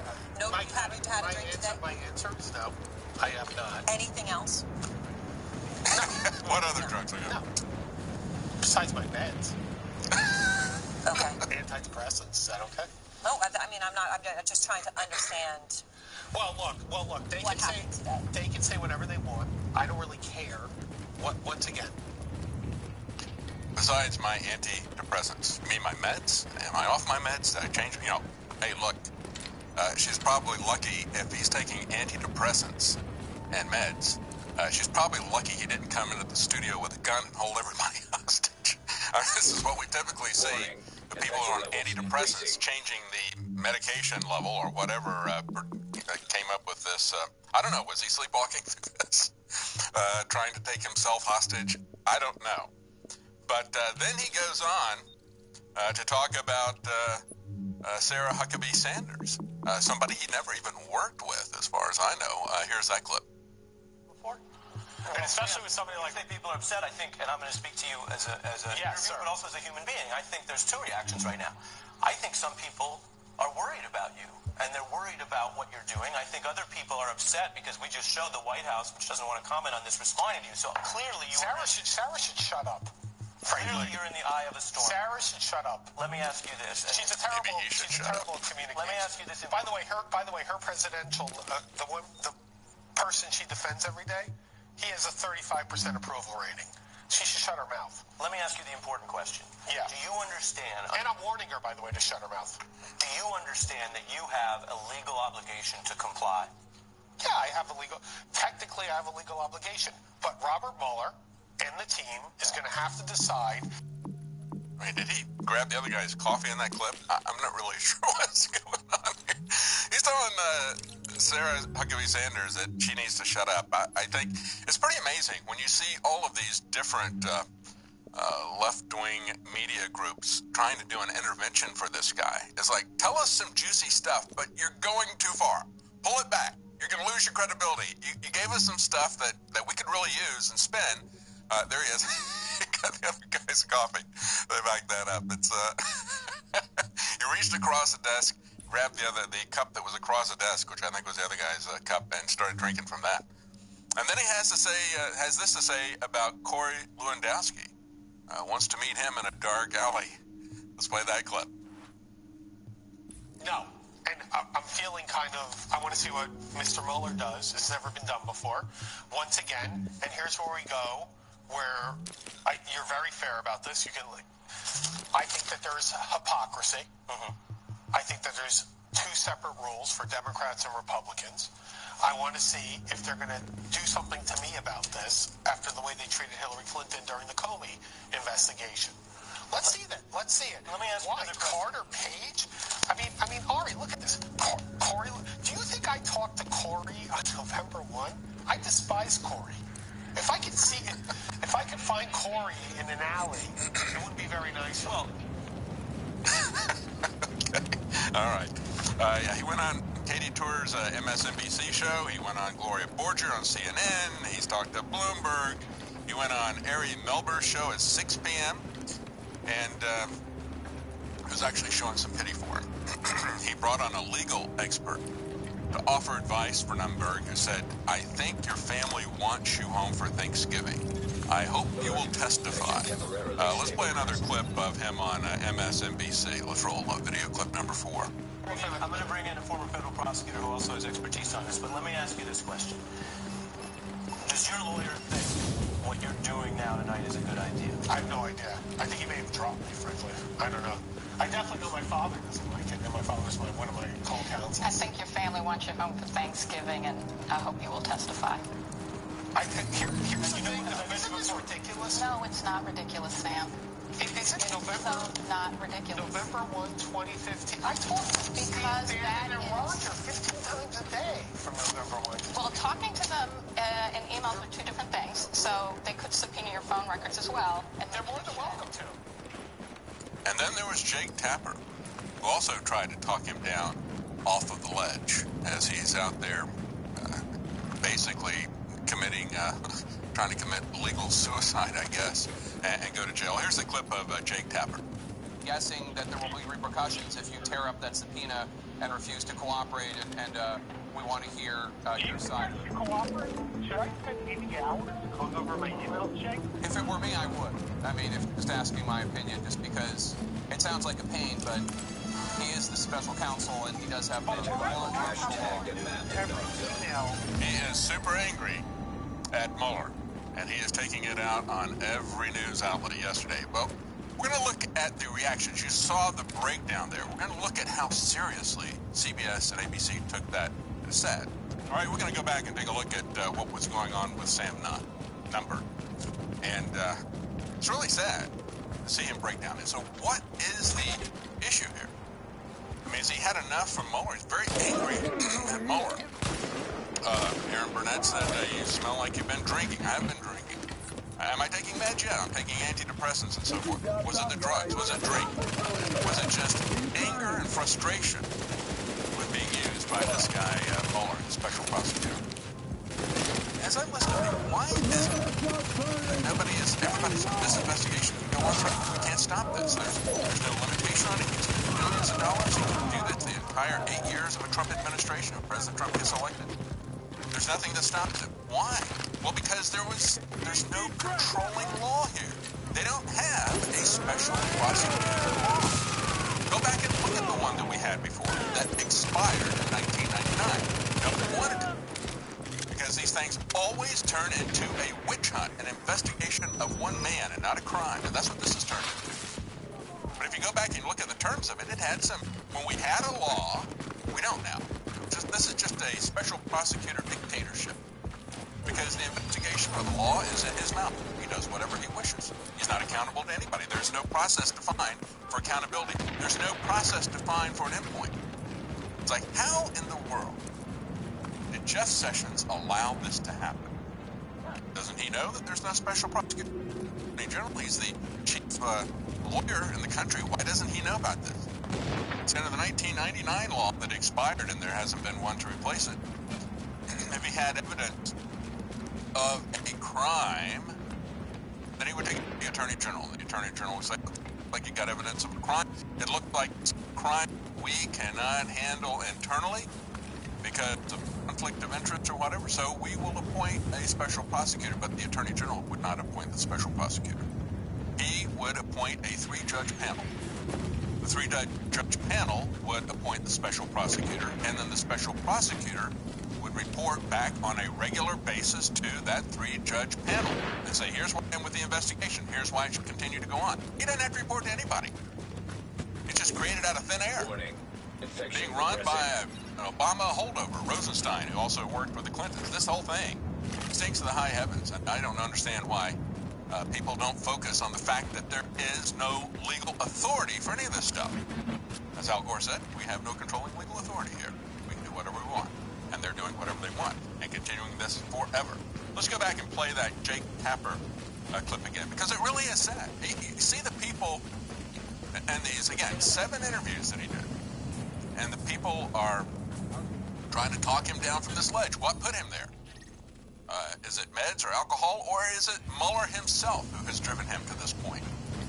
Here's Jake Tapper again, trying to talk him off of the ledge. I'm guessing that there will be repercussions if you tear up that subpoena and refuse to cooperate, and we want to hear your side. You cooperate? Should should I spend 80 hours going over my email check? If it were me, I would. I mean, if just asking my opinion, just because it sounds like a pain, but he is the special counsel and he does have the law. Every email, I talk to Steve Banner on times a day. Do you know what I mean? Why do I have to Sometimes life and special prosecutors are not fair, I guess. I would cooperate more than me, but you know, I'm a different breed of cat. Sam, thanks so much. I appreciate it. I'm Jake. I'm definitely the first person to ever do this, right? Say that again? I'm definitely the first person to ever do flat out there not cooperating. You're the first one I've ever spoken with who's ever done it. So thank you very much. That much is true. Well, Sam Nunberg probably needs some counseling and some legal advice. Maybe he doesn't want to take my legal advice. And this isn't any legal advice, but I tell you what, if I was in his position, I'd be screaming at the top of my lungs, I'm mad as hell, and I'm not taking it anymore. I'd go full Howard Beale on these people, which is basically what he was doing. As Beale said, everybody knows how bad it is. I don't have to tell everybody how bad it is. Everybody knows it's bad. And we're fed up. And where is your legal authority? Where's your legal authority? That's what I'd be shouting. I'm fed up. Where's your legal authority? Show me the law. Do we have a nation of laws? No, we don't. They don't care what the law is. They don't care if we have due process, do they? No due process for the president. No due process for you. Not with your guns, not with your property. They just take it in civil asset forfeiture. That's finally coming up, by the way. We might talk about that later today. Finally coming up soon for the Supreme Court, but in a strange way. Not really talking about convicting somebody before you steal their stuff. But saying, well, maybe you're taking too much stuff. Maybe this is an excessive fine. It's like, well, any fine is excessive if you're not guilty, right? Isn't that right? Isn't that what we're talking about? Civil asset forfeiture is nothing but rogue theft by our so-called law enforcement agencies who, like the special prosecutor, don't have any law. They don't care what the law is. They don't care when they're expressly prohibited from taking people's property unless they convict them of a crime. But let's go with one more clip here from Sam Nunberg. And this is where he's talking about his frustration with the demands of Mueller. He said, I've already spent 80 hours working on this stuff. They got my emails. Why are they putting me through this? Here's that clip. And it's onerous. The issue is, why is the government asking for my communications when they know they're casual and they know that I did not collude and we did not collude with Russia? The short, that's not here. Let me try to be. That's the persecution. For me is, I don't know because I'm not inside the probe, but let me put it this way. Are you aware that they may already have all of that? I think they do. But they definitely had Roger Stone's emails. And so they asked me questions about Roger Stone's emails. They asked me questions about Roger and me that they would only have had Roger's emails. The questions they asked you in your previous interview suggested they were already reading. So they're trying to entrap him, like they did Michael Flynn. Yeah. So that goes to a point that Pre Ferrara, who I'm sure you've heard of, the federal prosecutor. Very nice guy. I like his podcast, by the way. Well, this is what he said in response to connected with the Clintons deeply. I'm prepared to bet Special Counsel Mueller's team already has Nunberg's emails, even if you have them from other parties or from the service provider. You ask for them anyway. Among other things, you learn a lot when people selectively disclose. And so wait, this is an important question, Sam. Don't you think it's possible that what they're testing here is not against you, assuming you would completely comply, but against other people if they withheld incriminating emails? Here's what I would say, Ari. Yeah, the whole thing's an entrapment process. Is like a surrogate father. He's like my father. You feel loyal to him. And I'm not going to go in there for them to set up a case against Roger. Roger did not do anything. Roger and I were treated like crap by Donald Trump. Okay? The fact that I was fired for Facebook posts, which were racially insensitive, do you think that would have cost us a vote? Well, and you and I spoke about that, and you actually apologized for that. I apologized for it. So I know that history. And then Corey, and then Trump was ready to let Corey fire Roger. And those are all. Okay, so that's what he's saying. He says this whole thing is a process to try to entrap Roger Stone. This whole thing is a process to try to entrap anybody around President Trump. And this whole thing is a process that has absolutely no basis in law. It is a witch hunt. It is a political vendetta. It is an attempted coup. And when we come back, I want to tell you the absurd way that the mainstream media reacted to what he had to say. We'll be right back. David Knight. Welcome back.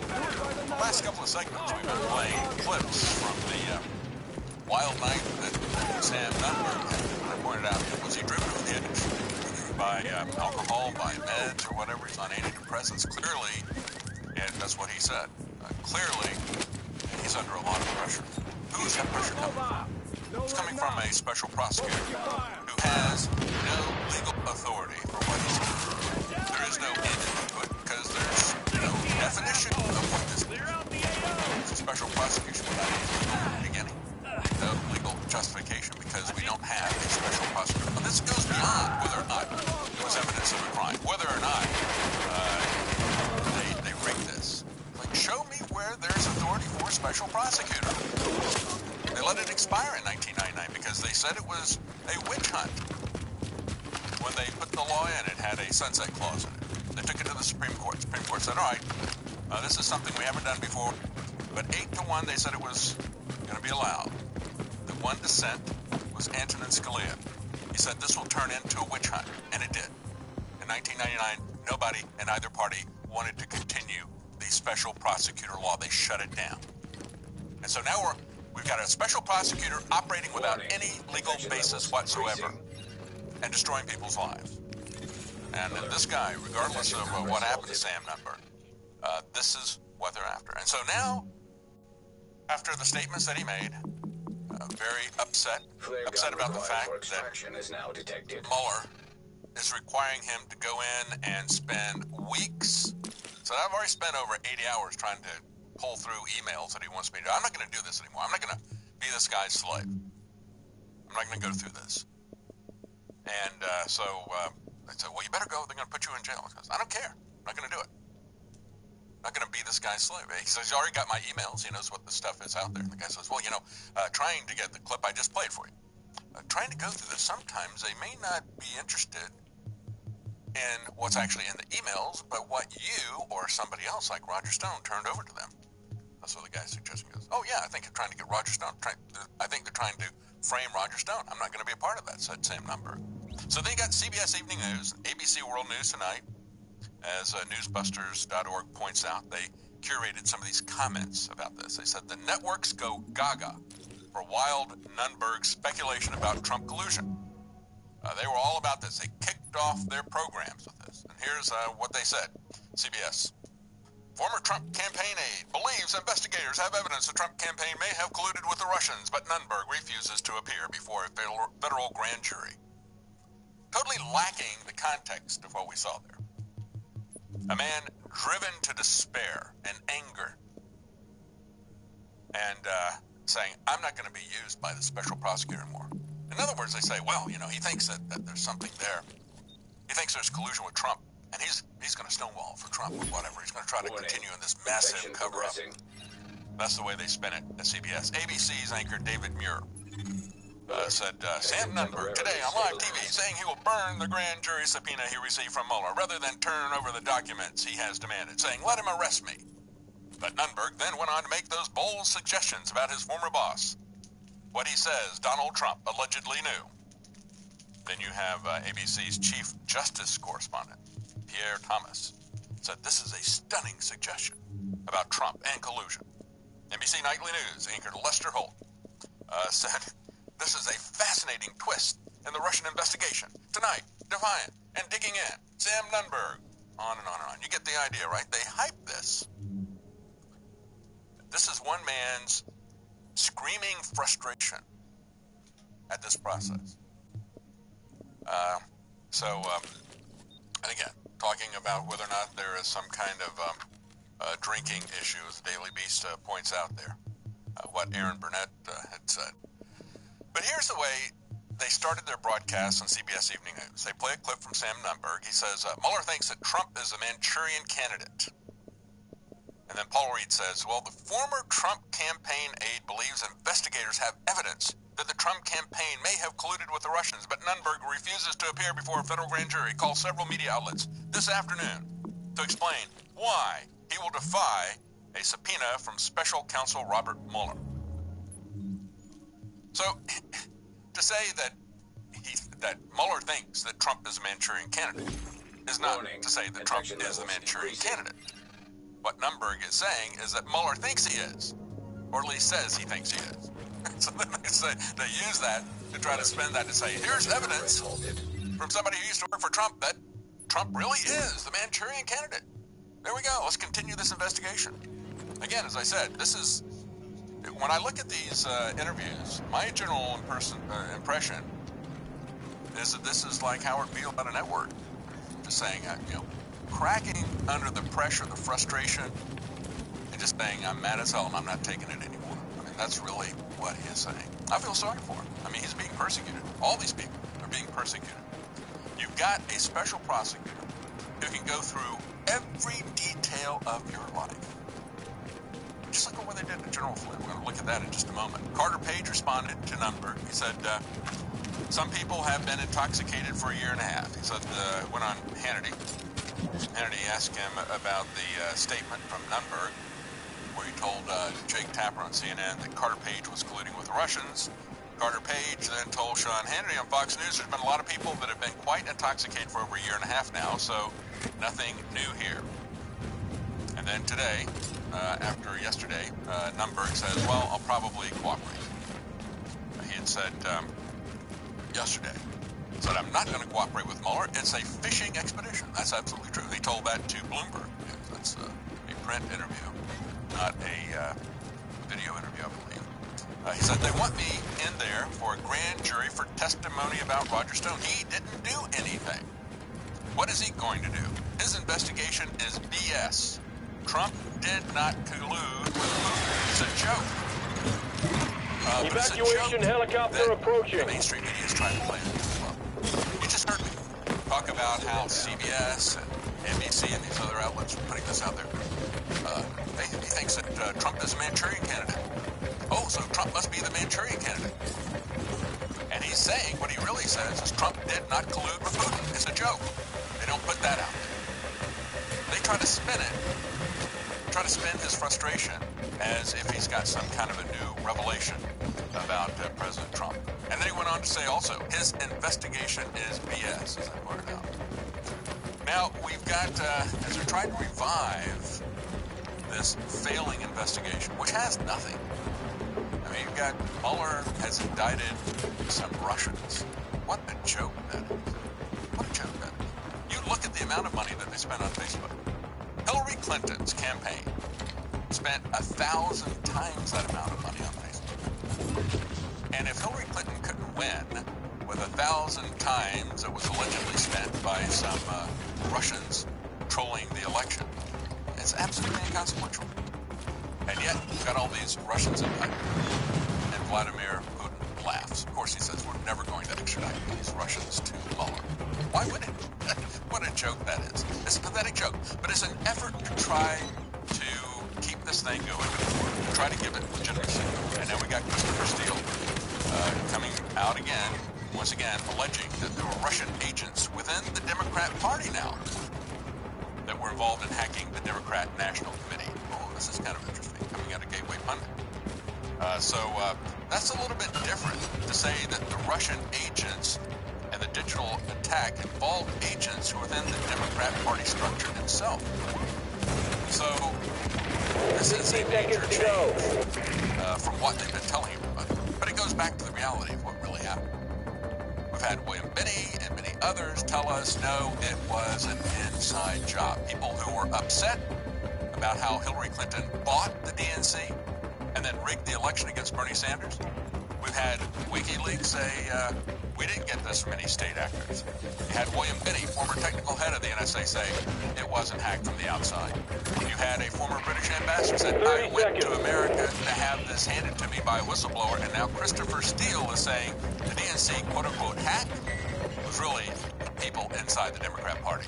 All right, we're going to put a bookend on the anger and frustration of Sam Nunberg 15 seconds. With a little bit of a reality check about what this is all really about, this Russian red herring that we've got going. And quite frankly, it's not just the Democrats. The Republicans have been pushing this for their own particular reason. They want to have a new Cold War just as badly as the Democrats do. And they're very excited about the fact that Putin has come out and talked about a hypersonic missile.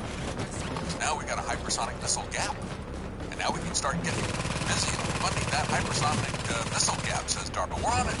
We got to have more money. Give us some more money. We'll fund that research. That was one thing they were missing. The Soviet Union collapsed from the weight of communism and imploded on itself because of that system. That we lost a very valuable profit center for the military-industrial complex. Yes, of course, they can make a lot of that up with their surveillance of American cities. We've got a lot to say about that today. I want to talk about the artificial intelligence, the black mirror that is really focused on here. This is stuff that, the truth of what is happening, you look at those crazy things out of Black Mirror, they're reflecting what people understand is happening a few years ago. But now it's coming out bit by bit. We're going to talk about that. We're going to talk about smart cities. That's a big profit center for these people. But they've got to have that intercontinental ballistic missile threat from the nation state to really get the big bucks. Can't lose that. That's a big part of their foundation. So we're going to get to the reality of what's going on with this Russian red herring real quickly. I want to tell you about the sales we have at InfoWarsStore.com, part of our Operation Paul Revere Week, our 2018 mega special. And this is very important for our survival as independent media. So we're going to talk about all week. We've got YouTube and CNN prodding. Gonna put her down, nice and easy. Look at this video. How about bullying and harassment for that? While they're bullying and harassing students and parents from the shooting in Florida. And then going out and we are taking off in 30. Trying to get them to boycott us on YouTube. Well, that's not where we make our money. Where we make our money is the products that we sell at InfoWarsStore.com. Products for your health and for your free speech. And we've got products at if you go to the website, you'll see that almost all of our products in the store are discounted by 30 to 80% as part of this 10 special. seconds to evac. Here's some examples. We've got InfoWars Life Select Survival Food that is 25 years store pulling out in 10 US. seconds. It is non-GMO. It's got great packaging. Even after you open it, you can reseal it for this bird is taking off in 10 couple seconds. Of days or so. You can get that at 40% off right now. InfoWars Life Select Survival Food. Hello, Here's some returning of the to products base. that we have that are 50% off. We've got Super Male, Super Female Vitality, Made it out, Real Red Agent. Pill, We've got Pollen some stories to Immune tell. Wall, Biome Defense 50, True Whey, that's True Whey protein, Prebiotic Fiber, that's fiber and probiotics together.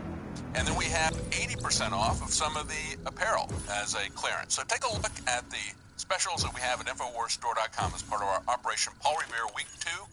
And this is very important for our survival and really to support free speech. And we're going to have Mike Adams on with us later in the program. He's going to be hosting the Alex Jones Show today. He had his entire channel, Health Ranger, deleted by YouTube. And so we'll be talking to him about that. But let's get back right now to the Russian investigation. As I was saying, we had Christopher Steele now saying that the DNC hack was inside the Democrat Party. See, they're starting to get closer to the truth, aren't they? It wasn't a hack. It was people inside the Democrat Party. And as Kim.com tweeted out a couple of weeks ago, and he's been saying this all along, he said, let me assure you, the DNC hack wasn't even a hack. Kim.com said it. Julian Assange said it.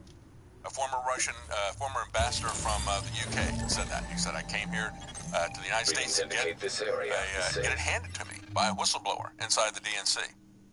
And Kim.com said that. He said, let me assure you, the DNC hack wasn't even a hack. It was an insider with a memory stick. I know this because I know who did it and why. Special Counsel Mueller is not interested in my evidence. My lawyers wrote to him twice. He never replied. And then he finishes up the tweet saying, 360 pounds. Because President Trump said, hey, 400-pound genius knows what's going on. He goes, no, I'm 360. And now, as I've reported before, I've had people from Australia, because people listen to broadcast worldwide, write to me and tell me, shine a light on what our Australian politicians were doing and their connection with the Clintons. And we talked about this before.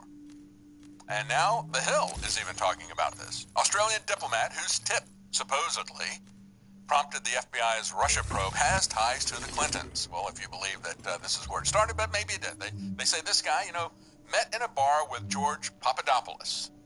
the guy who had inflated his resume, the guy who had been an intern multiple times, and supposedly this Russian expert tipped off the Australian diplomat. Former Australian Foreign Minister Alexander Downer's role in securing $25 million in aid from his country to help the Clinton Foundation fight AIDS. Oh, that's a familiar line, isn't it? Is chronicled in a decade-old government memos archived on the Australian Foreign Ministry's website. Now, it's kind of interesting how this Clinton Foundation is kind of folding real quickly, isn't it? It seems like since Hillary Clinton didn't win, nobody's donating to it. What does that tell you? What does it tell you that the board of directors were, after they incorporated it, began incorporating it, as soon as she didn't win, they started jumping ship like rats running for their lives. The money was initially allocated to the Clinton Foundation, but then later they routed it through an affiliate of the charity known as the Clinton Health Access Initiative. And as Charles Ortel has said many times when he's been on, it's like none of these are legally registered charities.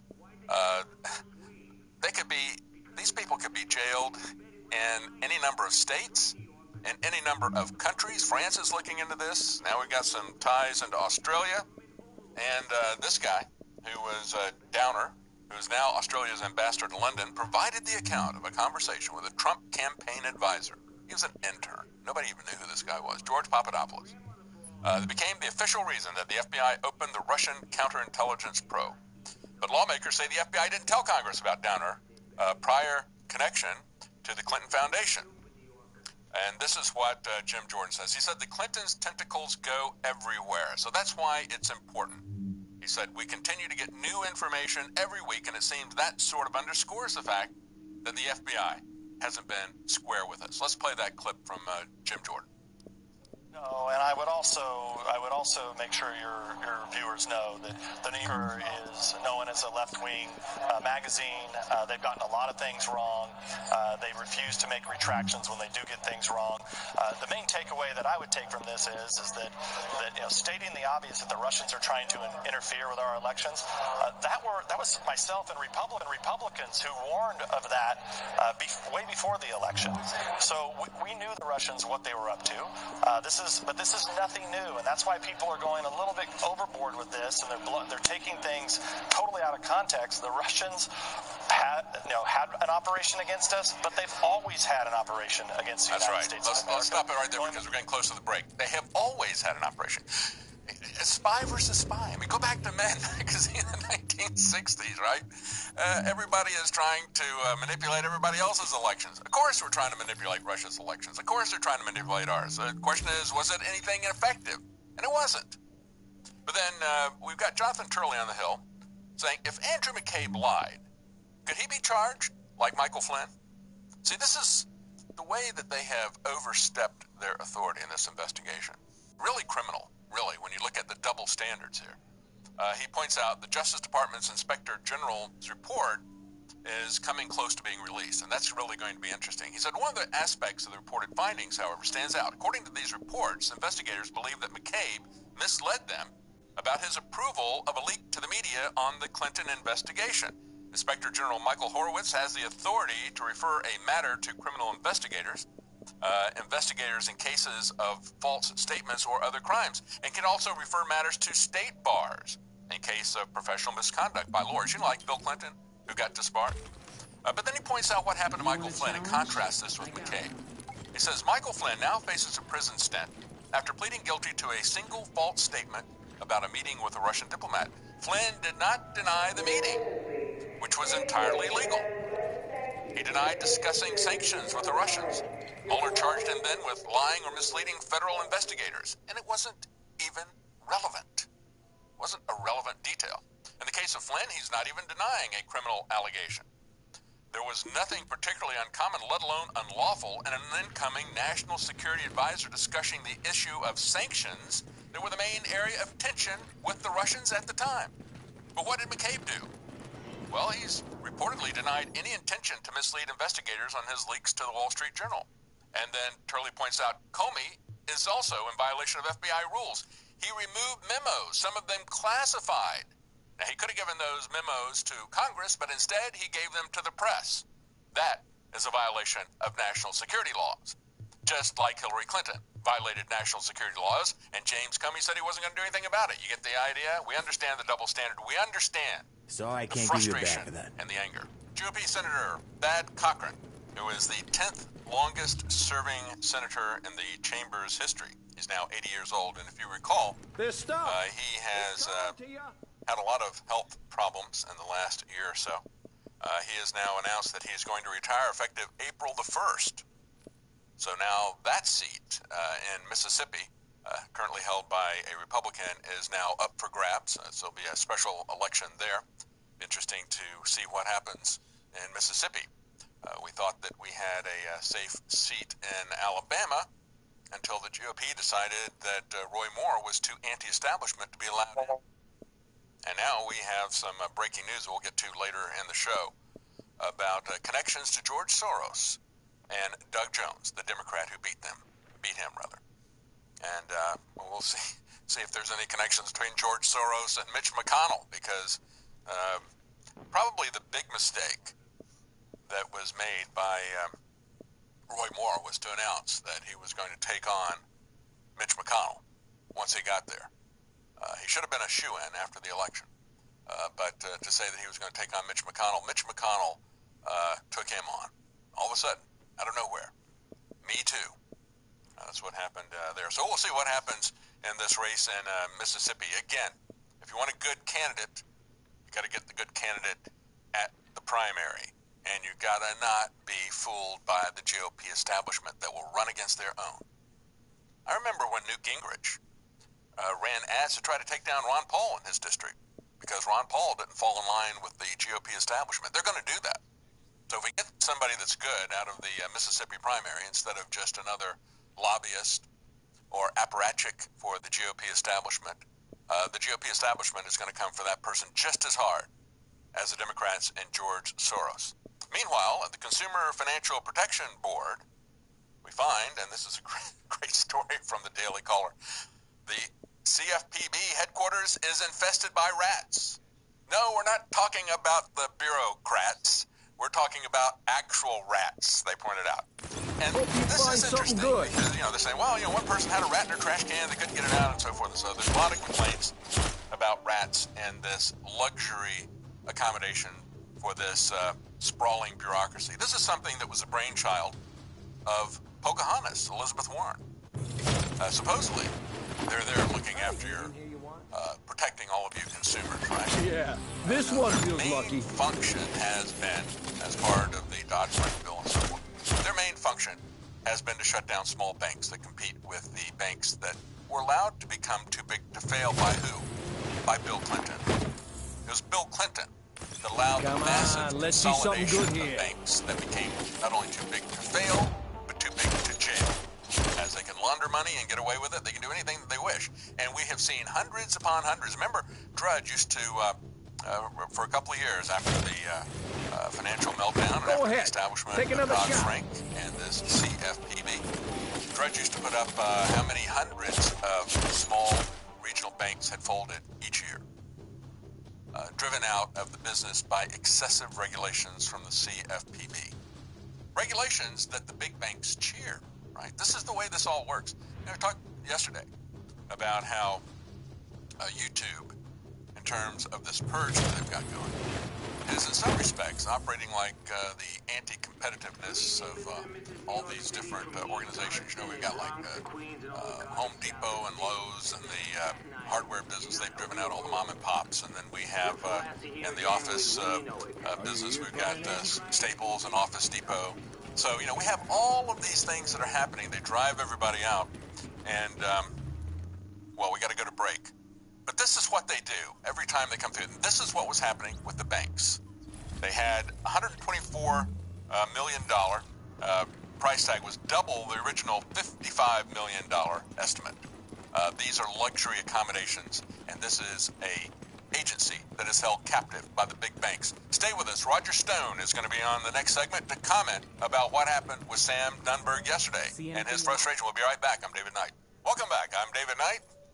We spent most of the last hour talking about Sam Nunberg, who had a series of interviews yesterday. Incredibly angry, incredibly frustrated saying that Mueller is harassing him, that Mueller is trying to use him to get to Roger Stone, to try to set up Roger Stone. He said Roger did absolutely nothing wrong, and we've got Roger Stone on the phone right now. Thank you for joining us, Roger. David, I'm glad to be here. Tell us what's going on. I mean, I'm looking at this, and it's just, I can understand his frustration, because when I looked at this, I said, this looks to me like Howard Beale and Network saying, I'm mad as hell and I'm not going to take it anymore. He just had this massive outburst on one show after the other. Tell us, you know him very well. He said you're like a father figure to him. Tell us what's going on. Well, Sam is a brilliant researcher, writer. He had an early stint on the Trump campaign where I think he did have an impact in trying to help the candidate package and formulate his views. He marches to his own drummer. He was certainly not on TV, in my behest or direction, and he evidently got a document subpoena, meaning they asked you to forward documents that covered Steve Bannon, Paul Manafort, Kellyanne Conway, Corey Lewandowski, Hope Hicks, Roger Stone, among others. Don't be shy. His lawyer told my attorney, because as you know, I've run up $500,000 in legal fees due to the House and Senate Intelligence Committee investigations and this bogus lawsuit against me in the District of Columbia, claiming that I conspired with Donald Trump and the Russians to hack the DNC emails and give them material to the Russians. Ludicrous, ridiculous, absurd. There's no evidence of that whatsoever because it never happened. They not only destroy your character, but then they come after you with these expensive lawsuits to try to bankrupt you. That's exactly, I think, the intent here. By the way, our listeners can go to stonedefensefund.com if they want to help me defray some of these costs. They do threaten to destroy our family. But putting that aside, in the course of Sam's interview with the special counsel, they asked him point blank, did Roger Stone meet with Julian Assange in 2016? I can answer that right now on InfoWars. The answer is no, and my passport proves it. You can't leave the country and go to London without it being stamped in your passport. Don't mess up, and okay? I didn't leave the country at all during 2016. I've never met Julian Assange, never spoken to him.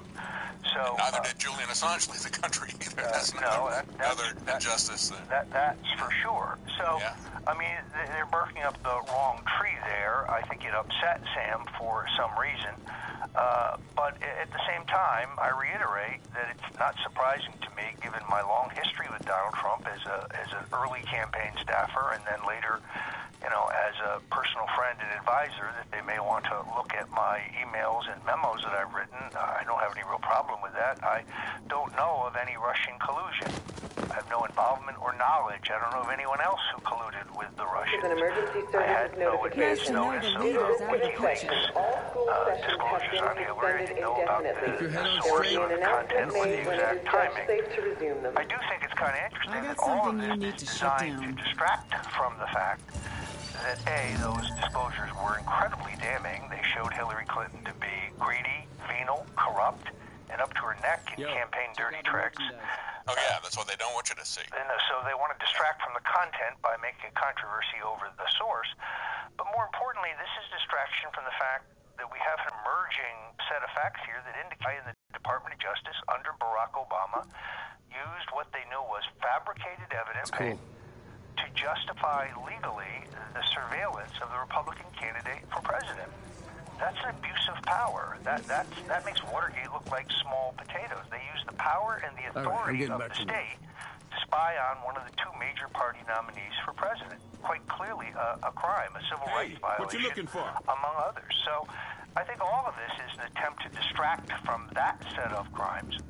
I can say definitively, I know of no Russian collusion, and I really don't have any problems turning over my own emails and communications and memos I wrote, because none of them have anything to do with this. Well, they're using this to try to revitalize this whole Russian collusion thing, because we had the comments that were made by Sam Nunberg, and then it was reported by mainstream media. Sam Nunberg, they take a clip from him and they says, Mueller thinks that Donald Trump is the Manchurian candidate. And they try to pretend that Nunberg is saying that Donald Trump is the Manchurian candidate, when Nunberg said there is no collusion between Trump and the Russians. He said this investigation by Mueller is a joke. They didn't report that. Instead, they say stunning revelations, and he's not going to talk to Mueller. He's stonewalling. Is the way that they're spinning this. Well, Sam seemed to be all over the lot. At several points, he said he believed Trump may have done something. Well, what does that mean? I don't know that Sam has any evidence. When they pressed him on it, he didn't have anything solid at all. I mean, look, there is clearly some animus there between the president and Sam Nunberg. I think that's pretty clear. Sam is, it was it was a cross between Howard Beale and an Andy Kaufman routine. I mean, it was eminently. Alright guys, so that is going to be all for tonight. We're going to end the stream off there. It's a lot of fun, and we look forward to catching you later. Take care.